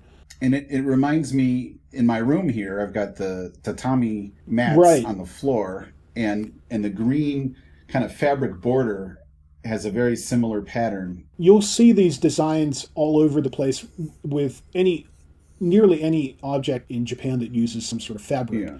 And so to me, I see that design and I think, Arian really did his homework. And it's funny because it's so subtle. I didn't even see that probably till the 10th time I looked at it, because the first time I looked, all I saw is this big kind of faded Guns N' Roses logo, taking up the majority of the landscape, and then there's these intricately drawn skulls with the guns. That's what your eye's drawn to. Yeah. And then I think, oh look, there's a Japanese fan, and there's it's a shame. It's a shame that it isn't spoken about more, and that's why I think it's one of the most underrated designs. Well, what I think is great about it is that it's very Japan specific if you know what to look for. Right. If not, this could almost just be a generic kind of catch-all. They could just slap this on T-shirts and it wouldn't have to be Yokohama. It's I was actually surprised that they never reused it for anything, because I just think it's such a classic image, and it's very evocative of the kind of 90s. You remember Metallica had a lot of skull posters and stuff, and it really has that kind of 90s metal look to it, and it's very classic. And so I could definitely see, with a few tweaks, maybe, if you go in there with Photoshop and you could change the Japanese elements, and then it would just be a generic, GNR image that you could use for posters and T-shirts and things. Agreed. Yeah. Which is why I'm surprised it doesn't have more appeal to more people, because it's not so tied to a specific place. Anyway, I hope that us talking about it allows more people to appreciate the design, because I think it's deserving of more appreciation. We've still got a couple more designs to go through. So, yes. How about we go look at the two Saitama dragon desigins? Okay. Let's look at them. So let's look at them together, because let's face it, it's really the same design. It's almost just a is, variant and of each other. So now it's my show. This is it. I finally made it. It's Tokyo, and as you said, it's Saitama. Now, for people who don't know, Saitama is a town outside of Tokyo. It's New Jersey to New York. Right. That's where I live. So I don't live in Tokyo. I live just outside of Tokyo. I live in the Jersey of Tokyo. And this giant arena where they're supposed to have the basketball events for the Olympics this summer, it's called Saitama Super Arena. That's where GNR was playing back-to-back 2 nights. And I was excited because it's only 20 minutes on the train for me. I didn't have to go all the way into Tokyo. But disaster strikes the morning of the show. I had like a 24-hour bug. I was just, why today of all days? That's terrible timing. That's awful. I honestly, I don't know. It might have actually been triggered in part just because it was a show, because I'm nervous. And wow, I never even thought of that. I might have triggered it myself just by being nervous about the concert. But what happened was I ended up getting what little sleep I could, and that meant I wasn't going to be first in line. I was really rolling the dice on getting merch. So I finally was well enough to move. I had a very cool friend of mine that was coming with me, and she was going to come with me. It wasn't going to the show. She was just going to take my merchandise and take it home with her. So that, oh, nice. Because we were only 20 minutes away, so that I wouldn't have to stand in the pit with, all the posts or anything. But that didn't matter. By the time I got up to the front of the line, the lithographs were sold out. The T-shirts I wanted, the Tokyo T-shirts were sold out, and I already had the other stuff from the other show. So basically, there was no need for her to come because by the time I got there, everything was sold out. But I just said, all right, well, you know what? I'm not going to freak out because, there's still tomorrow. And thank God, the French guy that I mentioned before had picked up the lithographs for me. Wonderful. Which is why it's so cool to network and make friends with people, because you already share a common passion. So you may as well make friends. And I wouldn't have these lithographs if he hadn't done that for me. So it's very, very cool. So the actual concert experience, I'll just kind of make short. I got in there, and I'm still not feeling 100%, but I'm going to power through this because I've been waiting so long. And I wasn't right up on the rail or anything, but I managed to get pretty close by the time, the lights went out and everything. And to be that close, yeah, it was worth every penny. Never seen Slash in person before. Never seen Duff. I'd seen Axl several times, but seeing those guys on the stage together, I mean, I don't know. I guess it's what people feel when they have a religious experience. It was amazing. It was. I cried a few times, like, maybe just got a little misty eyed, like, oh my god, this is like that's Slash. I think it was his Chinese Democracy solo. He had that green guitar. That sounds right? Familiar. Yeah, I don't pay that much attention to which guitars are used for each song, but I guess I should. I just remember he had a green guitar, and I was close enough that I could see that as he's playing, he kind of mouths, he makes faces with his mouth while he's playing. Right. And I'd never seen that before. I'd never been close enough. Usually you just see the hair in his face. And Duff came out, and Duff did his songs. I got really emotional. And then they played my favorite song. They played Estranged. I got to see the real Guns N' Roses play Estranged. And that's when I cried. Like, actual tears cried. And it was worth it because, damn it felt so good to feel something. But, it's just so much fun. And, I mean, I'm just... all these little sweaty Japanese kids are jumping all over me, and I'm grabbing them and hugging them and going, "Oh my God, can you believe this?" And can we take a second to appreciate that, considering their size, Japanese people are strong in the pit, man. I've been in some rough ass where I'm 6 feet tall and a big dude, and I've gotten knocked down. People have no like. I was kind of shocked when I finally, like, I've seen a lot of shows from this tour, but the first show that I saw in the U.S., I thought there must have been like an accident on the freeway and people didn't make it. Like the pit was that loose and empty. Yeah, and that's what. Again, I'm sorry I forget his name. The French guy was saying he was so overwhelmed by how violent the general admission was that he had to, like, during the first few songs, he had to move to the back because he just was not expecting.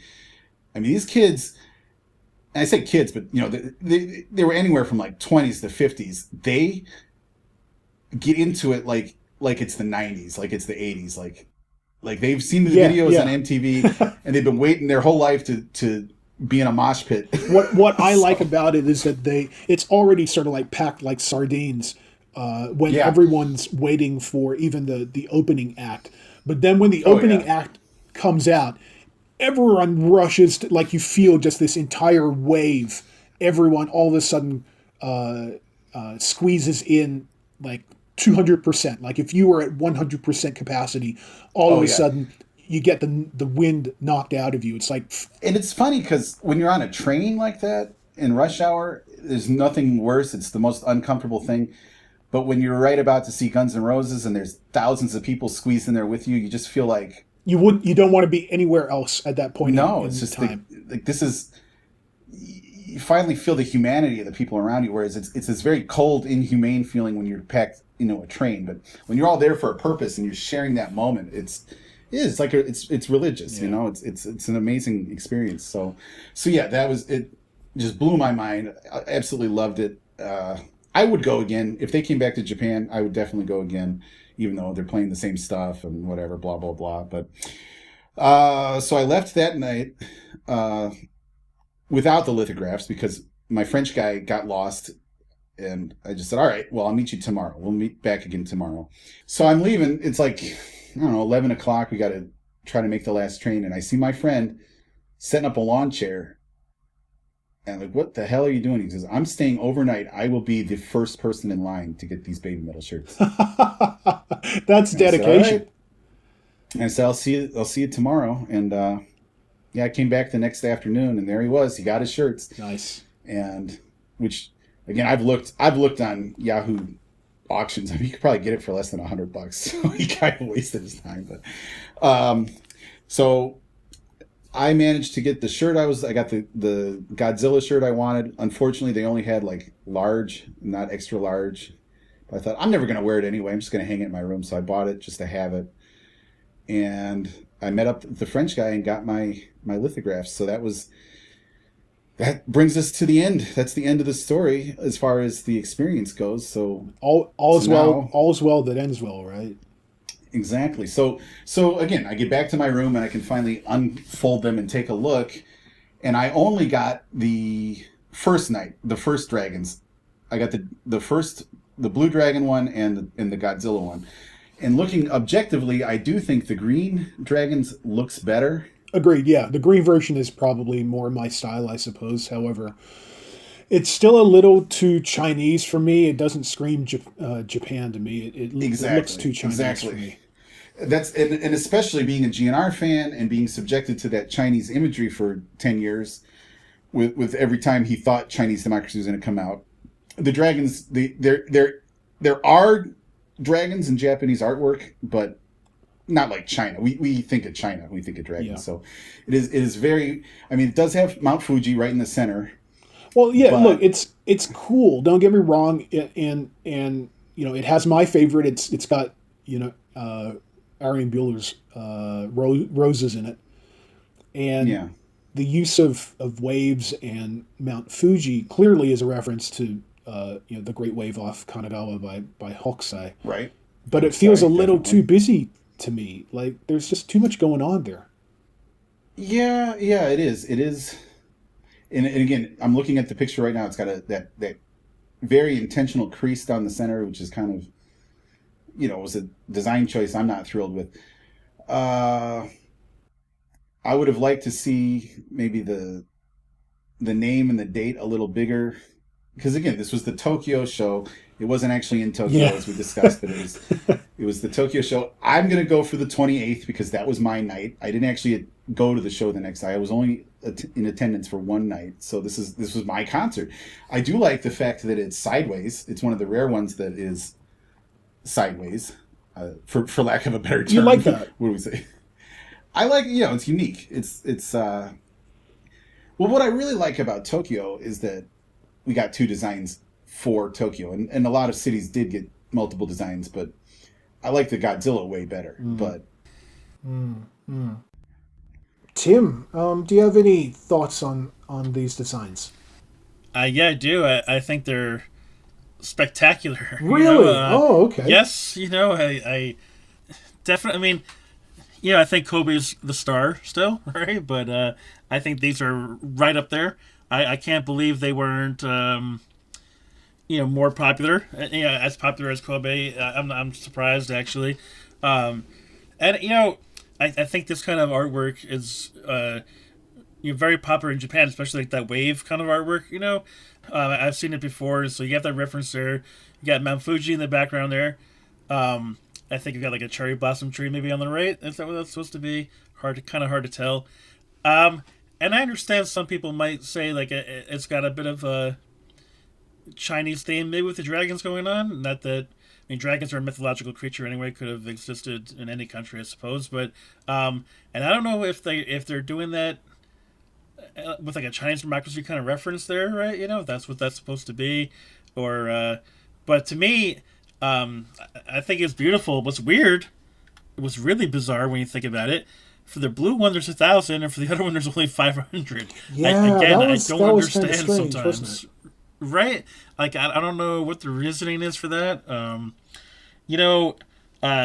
then you've got, the dragons holding the guns, which I guess is kind of bizarre, especially if you go by scale. If these are supposed to be like big dragons, then the guns would be really huge, right? So but you kind of, I guess you like scale things like that kind of go when you're talking about fantastical artwork. With the lighter design, whatever you want to call it, this the one that there's only 500 of. It almost looks like the guns are gold, and maybe it's like dragons guarding their gold or whatever kind of theme going on there. But for me, yeah, I love these. I always did ever since I saw them, and the shirts as well. I think they nailed. Again, I'm surprised these weren't as hard to find or as expensive as Kobe. I really don't understand. Wow, I'm surprised because yeah. This kind of throws me like the Kansas City thing threw me. I didn't see it coming. I'm kind of surprised. I don't know. I don't know any other person that likes them as much as you do. Oh man! Oh wow! And there's still like there's so many of them. I still see them constantly being sold on Yahoo auctions. And for cheap. Cheap. Yeah. So yeah, interesting. Interesting. I would never have guessed that. Like I would never have thought that you would have loved those. But anyway, let's bring up Tokyo Zilla. Okay. I know it's obviously Godzilla, but I wanted to mention that in the on the promoter's website, that brochure that they had, they listed it as Tokyo Zilla as the name of the lithograph. Yeah. Look, I love it. I think it'd be a shame not to reference Godzilla with a Tokyo show, and then for it to be like a combination of a reference to like an old school movie poster and maybe also have that sort of comic book vibe. That puts a smile on my face. Yeah, it's definitely my favorite over the dragons. I mean, it's just so colorful and fun. It's got those big crazy letters along the top, and Tokyo, the letters are kind of off center, like he's stomping on them, and it just cool. It's so retro. It's so authentically, it's got that old school vibe, and it's unmistakably, Guns N' Roses. It's the skeleton motif, but more than that, it's Tokyo. This is a Tokyo. You will never, this isn't going to be for the, Austin, Texas show. You can't use Godzilla anywhere else. So that was a wonderful choice. And like I said, I got the t-shirt. Really glad I have the t-shirt, but it's too small for me. And then I felt really guilty because my brother-in-law is a huge Godzilla fan, and he likes Guns N' Roses, but he's a huge Godzilla fan, and I didn't get a t-shirt for him, and I could give him mine, but that's my only one. And how about you, Tim? What do you think? It's definitely it's really cool. I mean, everyone kind of knows. Maybe no more clear, like at least for Americans anyway, reference to Japan than like Godzilla, right? And everyone knows Godzilla. And again, like we were talking about earlier, with GNR coming to town and kicking ass and destroying things, and it's kind of got that vibe going on with it. I like that, the king of all rock bands right there, I mean, for anyone who's a diehard GNR fan, probably is our favorite rock band for most of us. It's just, it's a very interesting, and you could tell it's a clear reference to like those kind of posters from back then, and like the one that you put on your website, right? It's very obvious reference. I think, I kind of wonder, knowing someone like, not that I personally know Arian Buhler or anything, but I'm sure he came up with this one right away because it's just a perfect one to do. I think one thing I sort of, it's still a mystery to me, is that they sold this Godzilla design on both nights. Yes. Now, and you can see on the design that it specifically says January 28 and 29. So this is clearly a design for both nights. However, there were a lot, like over time, there were a lot of these available on the reseller market. Yeah. I'm curious, like we know like they're numbered out of 500. Was that 500 per night or 500 in total? I mean, if I had to speculate, I might say 500 per night. I would think 500 per night. However, with that said, I've never, like, I've seen a lot of Guns N' Roses lithographs over the years. I've never seen like the same number. Yeah. Like, I mean, of course, that's a slim Yeah. possibility anyway of running into two people that got the same number on separate nights.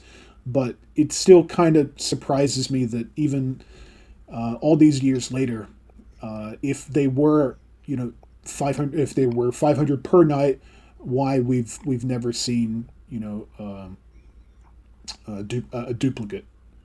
Well, unfortunately, if you don't have the answer, probably nobody does, because you're the authority. So there's still people that I can ask. I'm sure that I can ask. I think it's just never been like when I've had the opportunity to ask some of these questions, it's just never been at the front of my thought process at the time that I'm sure that I'll have an opportunity in the future to ask the question to the right person and hopefully they remember.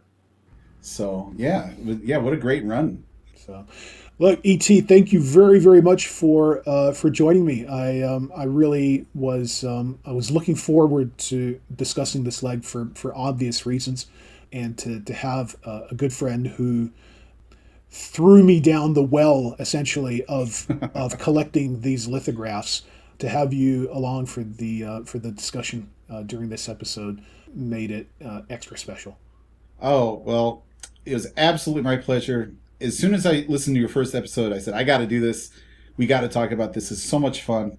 So I can't thank you enough. I can't thank you enough for having me on the show, for having, just for sharing everything with me, for letting me see the collection and letting me kind of live vicariously through you, all these steps, for taking over the archive so I don't have to.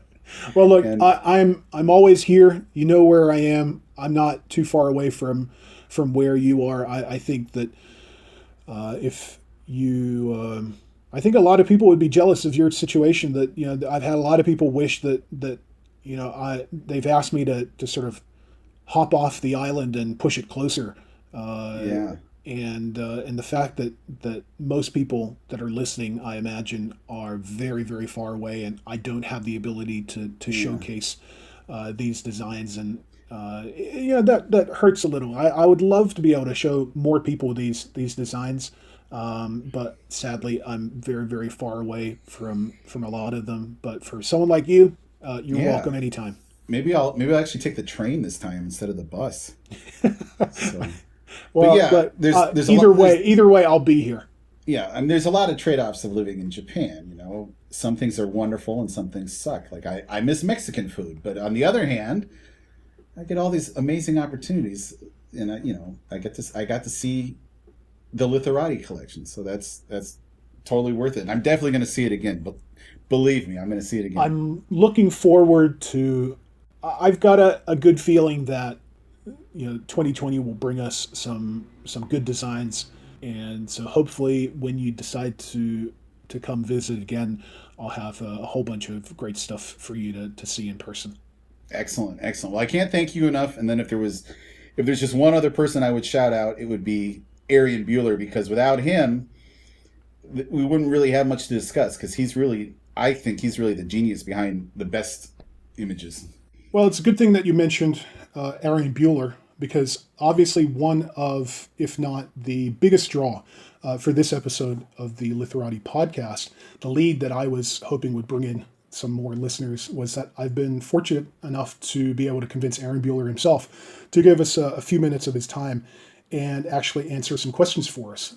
I know that some people, including myself, would have preferred to have him with us for the entire episode. But as we all know, these things so far have already been running somewhere in the vicinity of 3 to 3.5 hours in length per episode.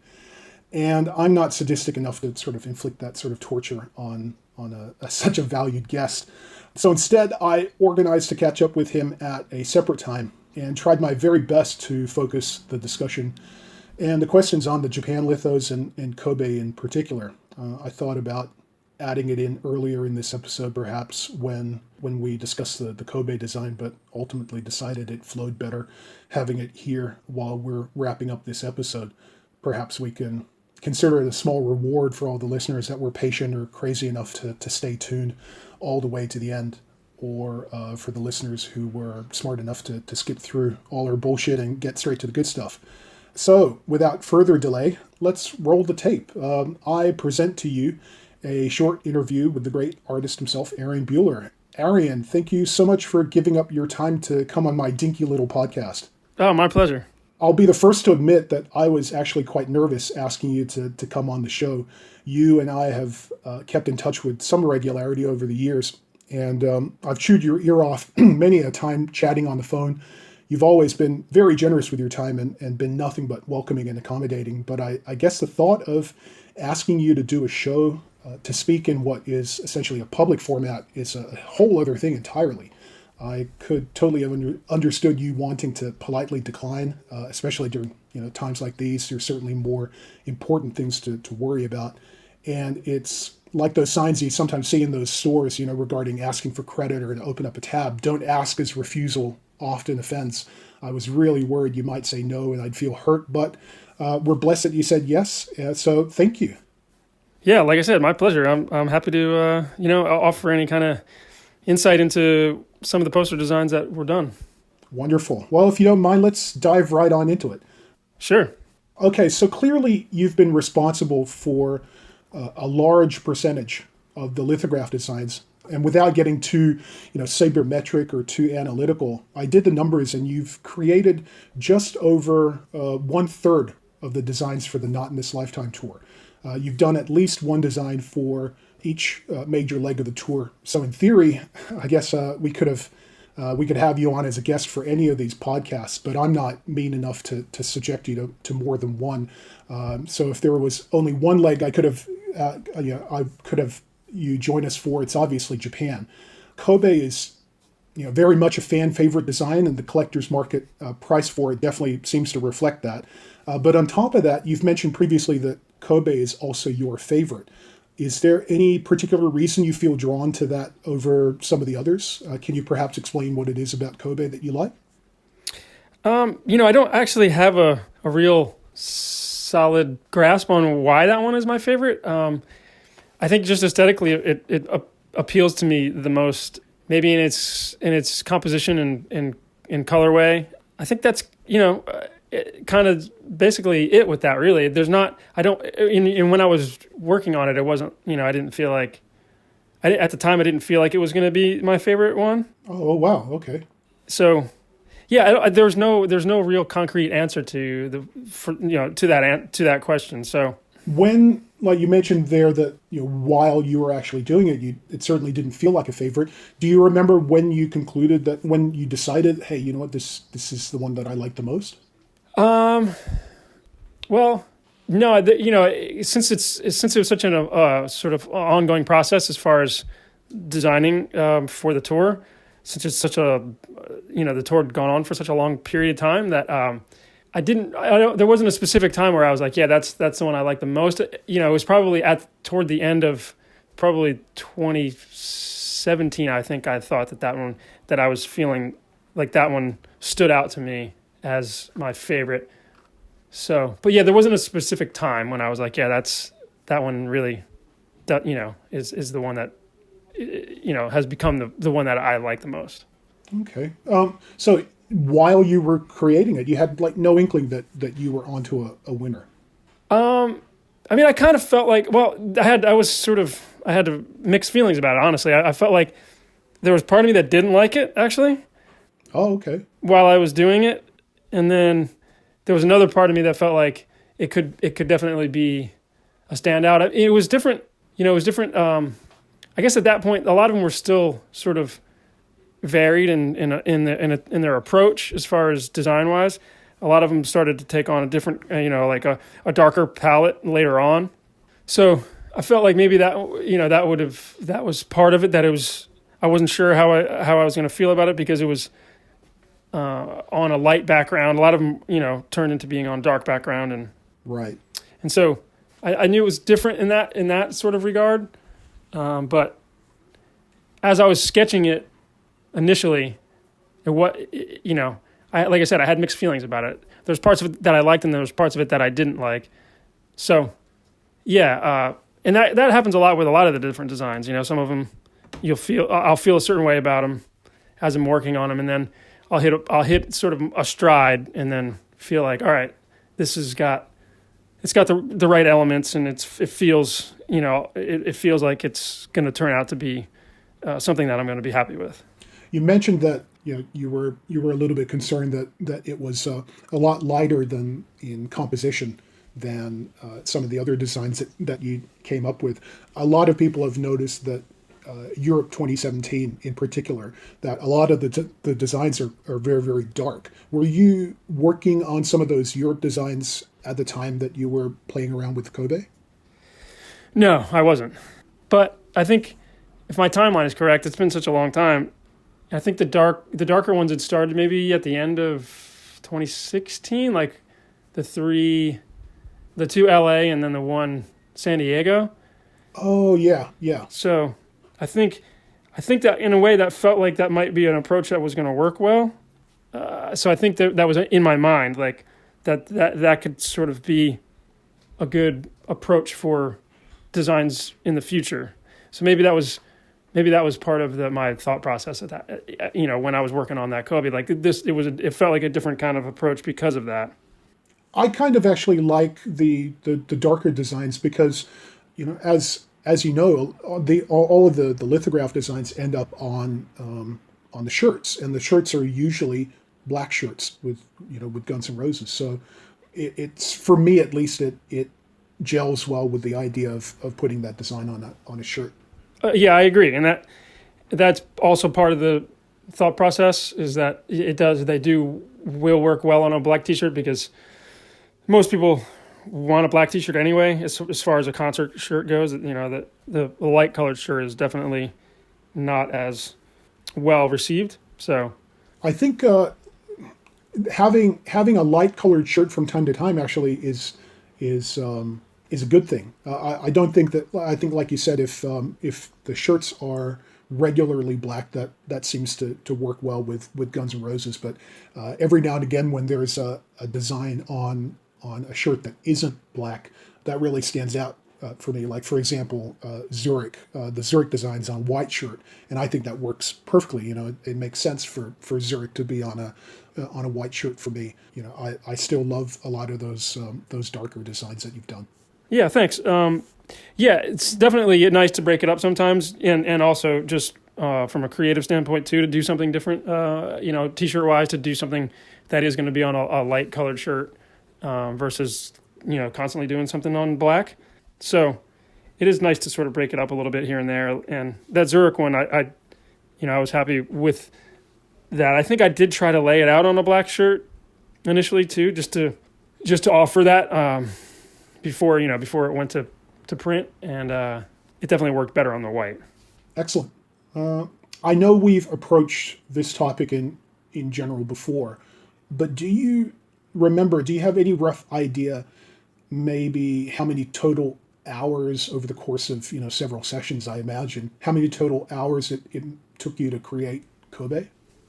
Yeah, roughly, probably, I'd say probably between 10 to 12 hours, probably, maybe a little more. Wow. A couple days.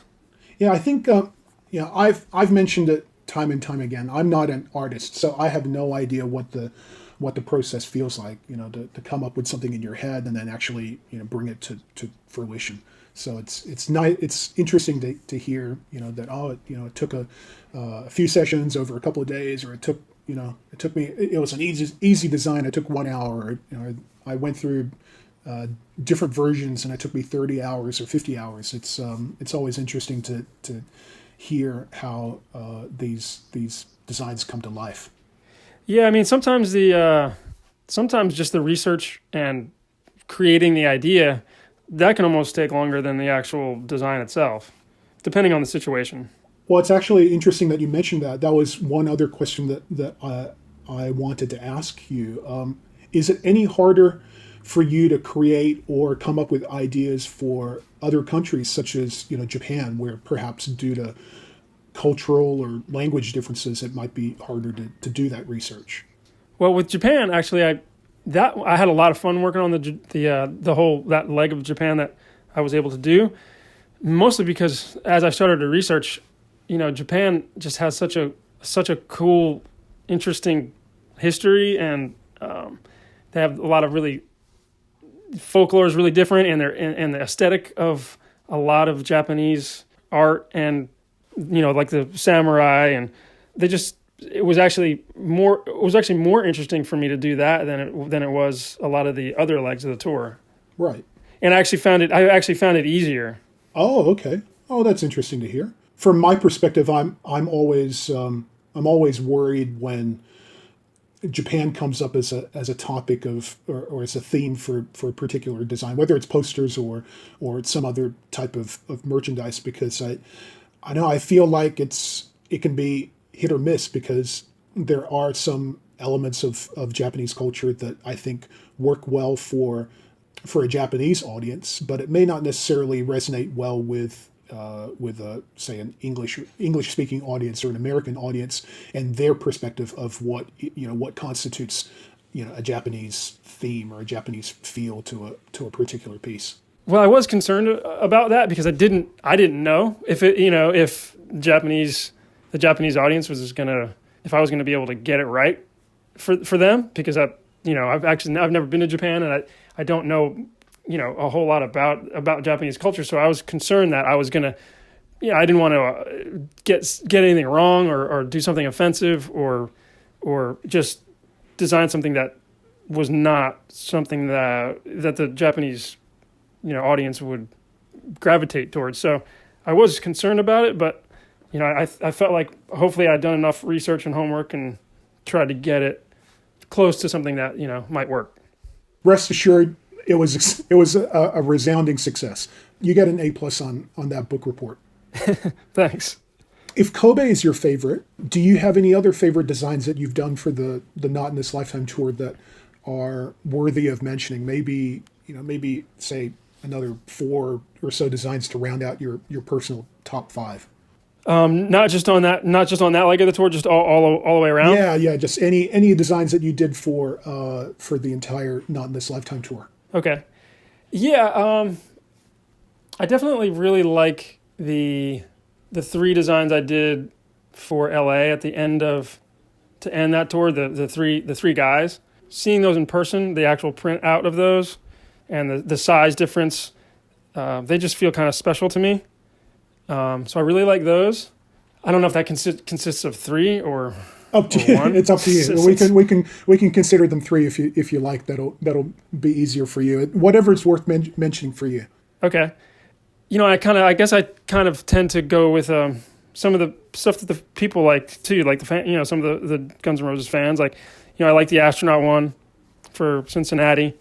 I actually really like the DC one because it's so different from early on. Oh, the one that looks like a dollar bill. Like money. Yeah.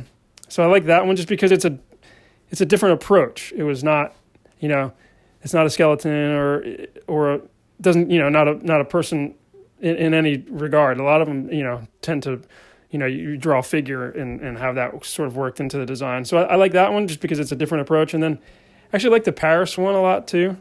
Oh, nice. So yeah, I think those are kind of up there for me. Well, I can assure you that Paris is another one of those that the current sort of market value for that lithograph seems to reflect its popularity. It's very expensive and not only expensive but difficult to find. Oh, that's cool. Good to hear. Now, one topic that's come up on multiple occasions while discussing lithographs with fellow fans has been speculation about the methods that are used to create a lot of modern posters for bands in general. Previous generations of poster artists never had the option of choosing, between traditional, pencils, inks, paints, etc., or creating via PC or with a tablet or stylus. If you don't mind me asking, how do you usually create your designs? And specifically, how was Kobe created? Well, I usually start with a sketch, like a pencil sketch. Okay. Just to kind of get the idea down on paper. I'll work from that sketch to get it to something digital. And that's mostly due to reproduction purposes. It can take a long time if I'm going to hand draw everything and then have to get it ready for print and separation and all that kind of stuff. So it's a little bit of a mixed bag, but it tends to be more digital than anything else. Do you prefer working digitally, or would you rather a more hands-on approach? I kind of like both. I definitely like doing a more traditional approach, just pen and paper or pencil and paper. There's just a different feel to it. Right.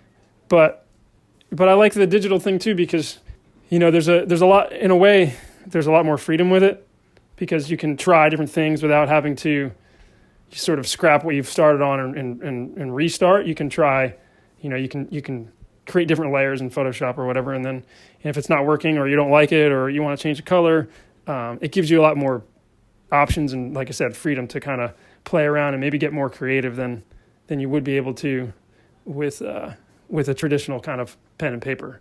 Right. Excellent.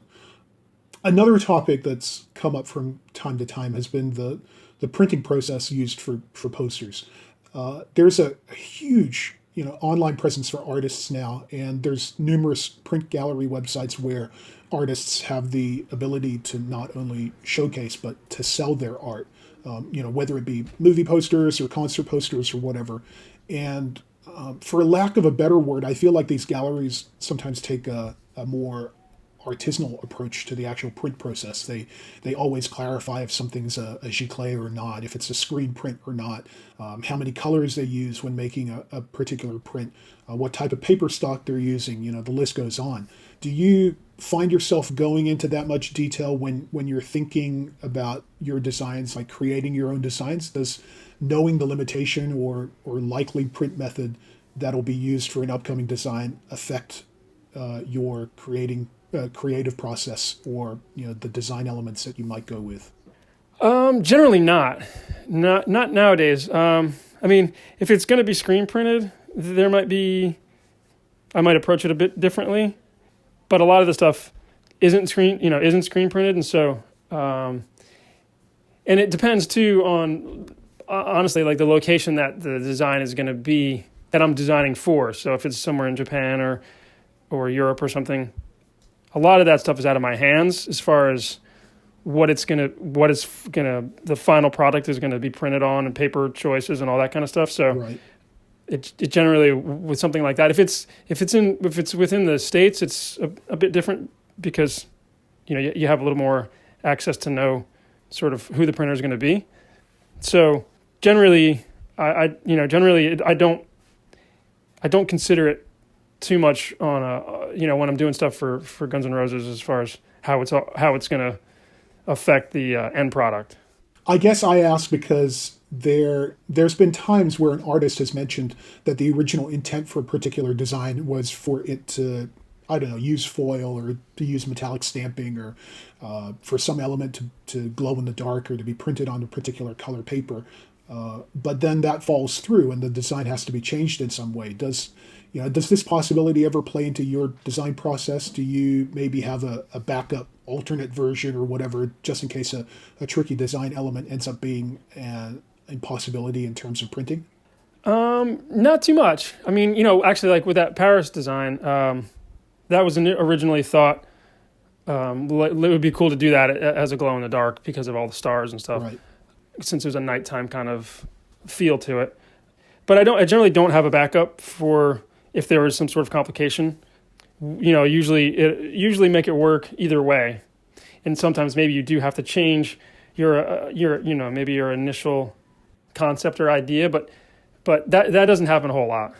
Not for me anyway. Oh, that's good to hear. I mean, I've heard from other artists, for example, there was one design that had been intended to be printed on on black paper, but due to, I guess, limited options for that particular country or city, it ended up being printed on something that was not quite black. So the end result was I guess not what was intended. And I think Tim Lenore or one of the other artists, I think intended, it might have been Tim Butler. They had a glow in the dark element that got shot down because the printer couldn't do it. I guess it just makes fans wonder what cool things may have ended up on the proverbial cutting room floor. Yeah, I mean, that does make sense. There's obviously a lot of designs that never see the light of day, right. And that might even be a completely different design, not just a variant of something, or a slight change to something. It might be a completely different design, and that definitely happens a lot. I've got a bunch of stuff that'll probably never see the light of day, that are, an original vision that either didn't get approved or circumstances changed or tours get rescheduled or whatever. So it definitely does happen, but I've been, I guess fairly lucky with most of the stuff that I've designed has basically turned out the way I was hoping it would. Excellent. Actually, that was one thing that I was really surprised about that I heard from another artist. One thing that certainly didn't occur to me until it was mentioned to me was that although an artist like yourself might end up doing the design for a particular city, that doesn't necessarily mean that you've only submitted one design. You may have submitted 3 or 4 designs for one particular city, and only one of them got approved. Yeah, that's correct. Yep. Which is crazy to think. I mean, you're like you said, you may spend 10, 15, 20, 30 hours on a particular design, and then if you multiply that by 2 or 3 designs for each city, it all adds up. Yeah, definitely. I've been fairly lucky too with Guns N' Roses that it's they're really cool, and they let a lot of the artists sort of just go with their vision and will give that initial idea or vision approval, and it's sort of ends up being the end product. But there's other bands that I've worked with that that's not the case at all. Like I'll do, like I said, 3 to 5 designs per location, and then one of them gets chosen or none of them get chosen. Do you ever feel heartbreak when you feel affection for one design over the other, and that particular design doesn't get chosen? I've had a few over the years that have been like, I really wanted that one, whatever one it was, to get chosen and just to be out there in the world, and it doesn't. So I've had a few that have been that hurt a little bit, but for the most part, sometimes. For the most part, I've been lucky with that, and then sometimes, maybe you can look back, hindsight, and say, maybe that was the right decision. Maybe, not going with that idea or that design that I liked made more sense. So excellent. Well, maybe one last question, and we'll start to wrap things up. It's been discussed on a previous podcast, I think, or 1 or 2 podcasts, that for a lot of the international designs for the Not in This Lifetime tour, the theme of the poster focuses generally more on the themes of the country as a whole, rather than specifically the city itself, which is not a criticism in the slightest. I absolutely have no problem with it. First of all, some of my favorite designs are exactly that, country-specific designs as opposed to city-specific. Your Madrid design and your Maori design for Wellington, New Zealand, to name just a couple. But secondly, most of the countries that Guns N' Roses visited only got one concert. So to me, it makes sense that if that one concert is going to provide for an entire country, then the poster can too. But it begs the question for some of the countries like Japan that got multiple concerts and multiple posters. Is there any sort of like mixing and matching that goes on? Was there like any chance, for example, that like your design for Yokohama and your design for Kobe or Osaka may have ever got switched around? Or did you specifically choose, we're going to go with the samurai design for Kobe? I mean, for Japan specifically, No, that there was no like well, maybe this could work for that one, or vice versa. It was that one sort of worked in a way that felt like those were the right approaches for each spot. Okay. So, but there's definitely been other ones in other countries or cities where, maybe maybe it's hard to find something for that particular city that really feels like it works with Guns N' Roses and the fan base and and the people that are going to be at the concert. There might be something just it's not quite gelling, and then you're able to find something that's related more to the country itself that makes more sense. A lot of the time that can happen instead of just, like I said, the specific city. So, because sometimes it's hard, you research a city, and then after a while, a lot of the cities start to blend together. Yeah. Because if you start to research cities and you want to try to find something interesting and unique about a city, but then as you're doing your research on a lot of those cities, a lot of the cities generally tout the same sort of information, like that they've got great restaurants and they've got great art museums and they've and they're really known for their their downtown area or whatever. So they end up, like I said, blending together, and it's hard to find something specific that you think is going to work for the band, but also the city and the fans. So then you sort of broaden your scope and say, all right, well, what about the country itself?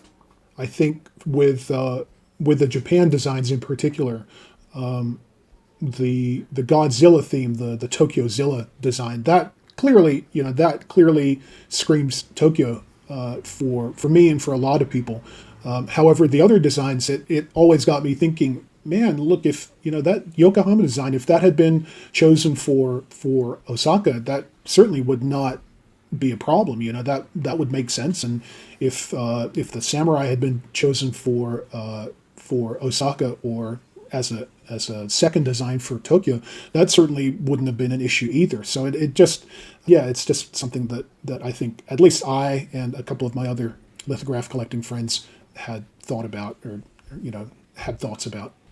Well, yeah, that's good to know. I mean, since there were several stops too in Japan, and like I said earlier, there was just so much for me interesting ideas and history and aesthetic with Japan that there was just a lot to choose from. So it felt like the well was a bit deeper there, for me at least anyway. But they definitely, I don't know, it felt like when I was doing those they just felt right as far as choosing which one went with what.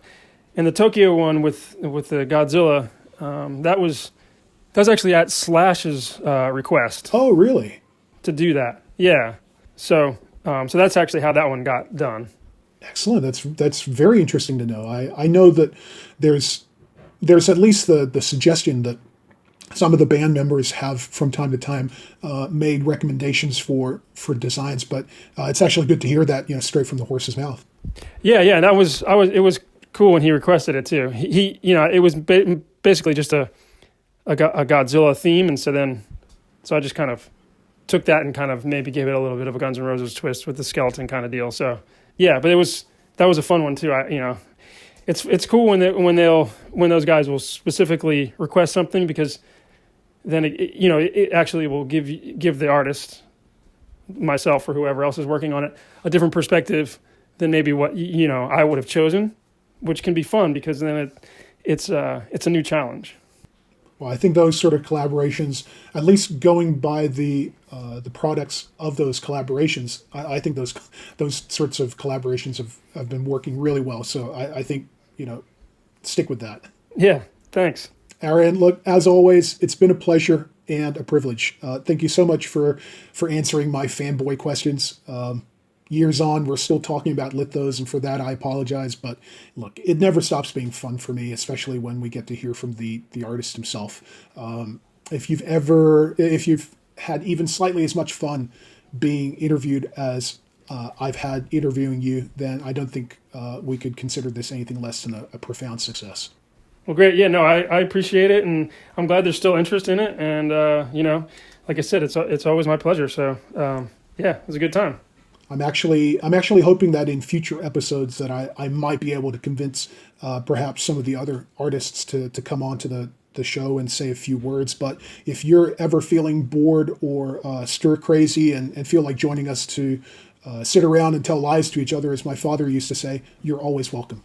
Okay, great. Yeah, and I think it'd be cool if you get some of the other artists too, because it's always interesting to hear someone else's perspective. So, but I would definitely, I'd definitely be glad to join you again. Thank you so much. Anytime, Rich. Thank you.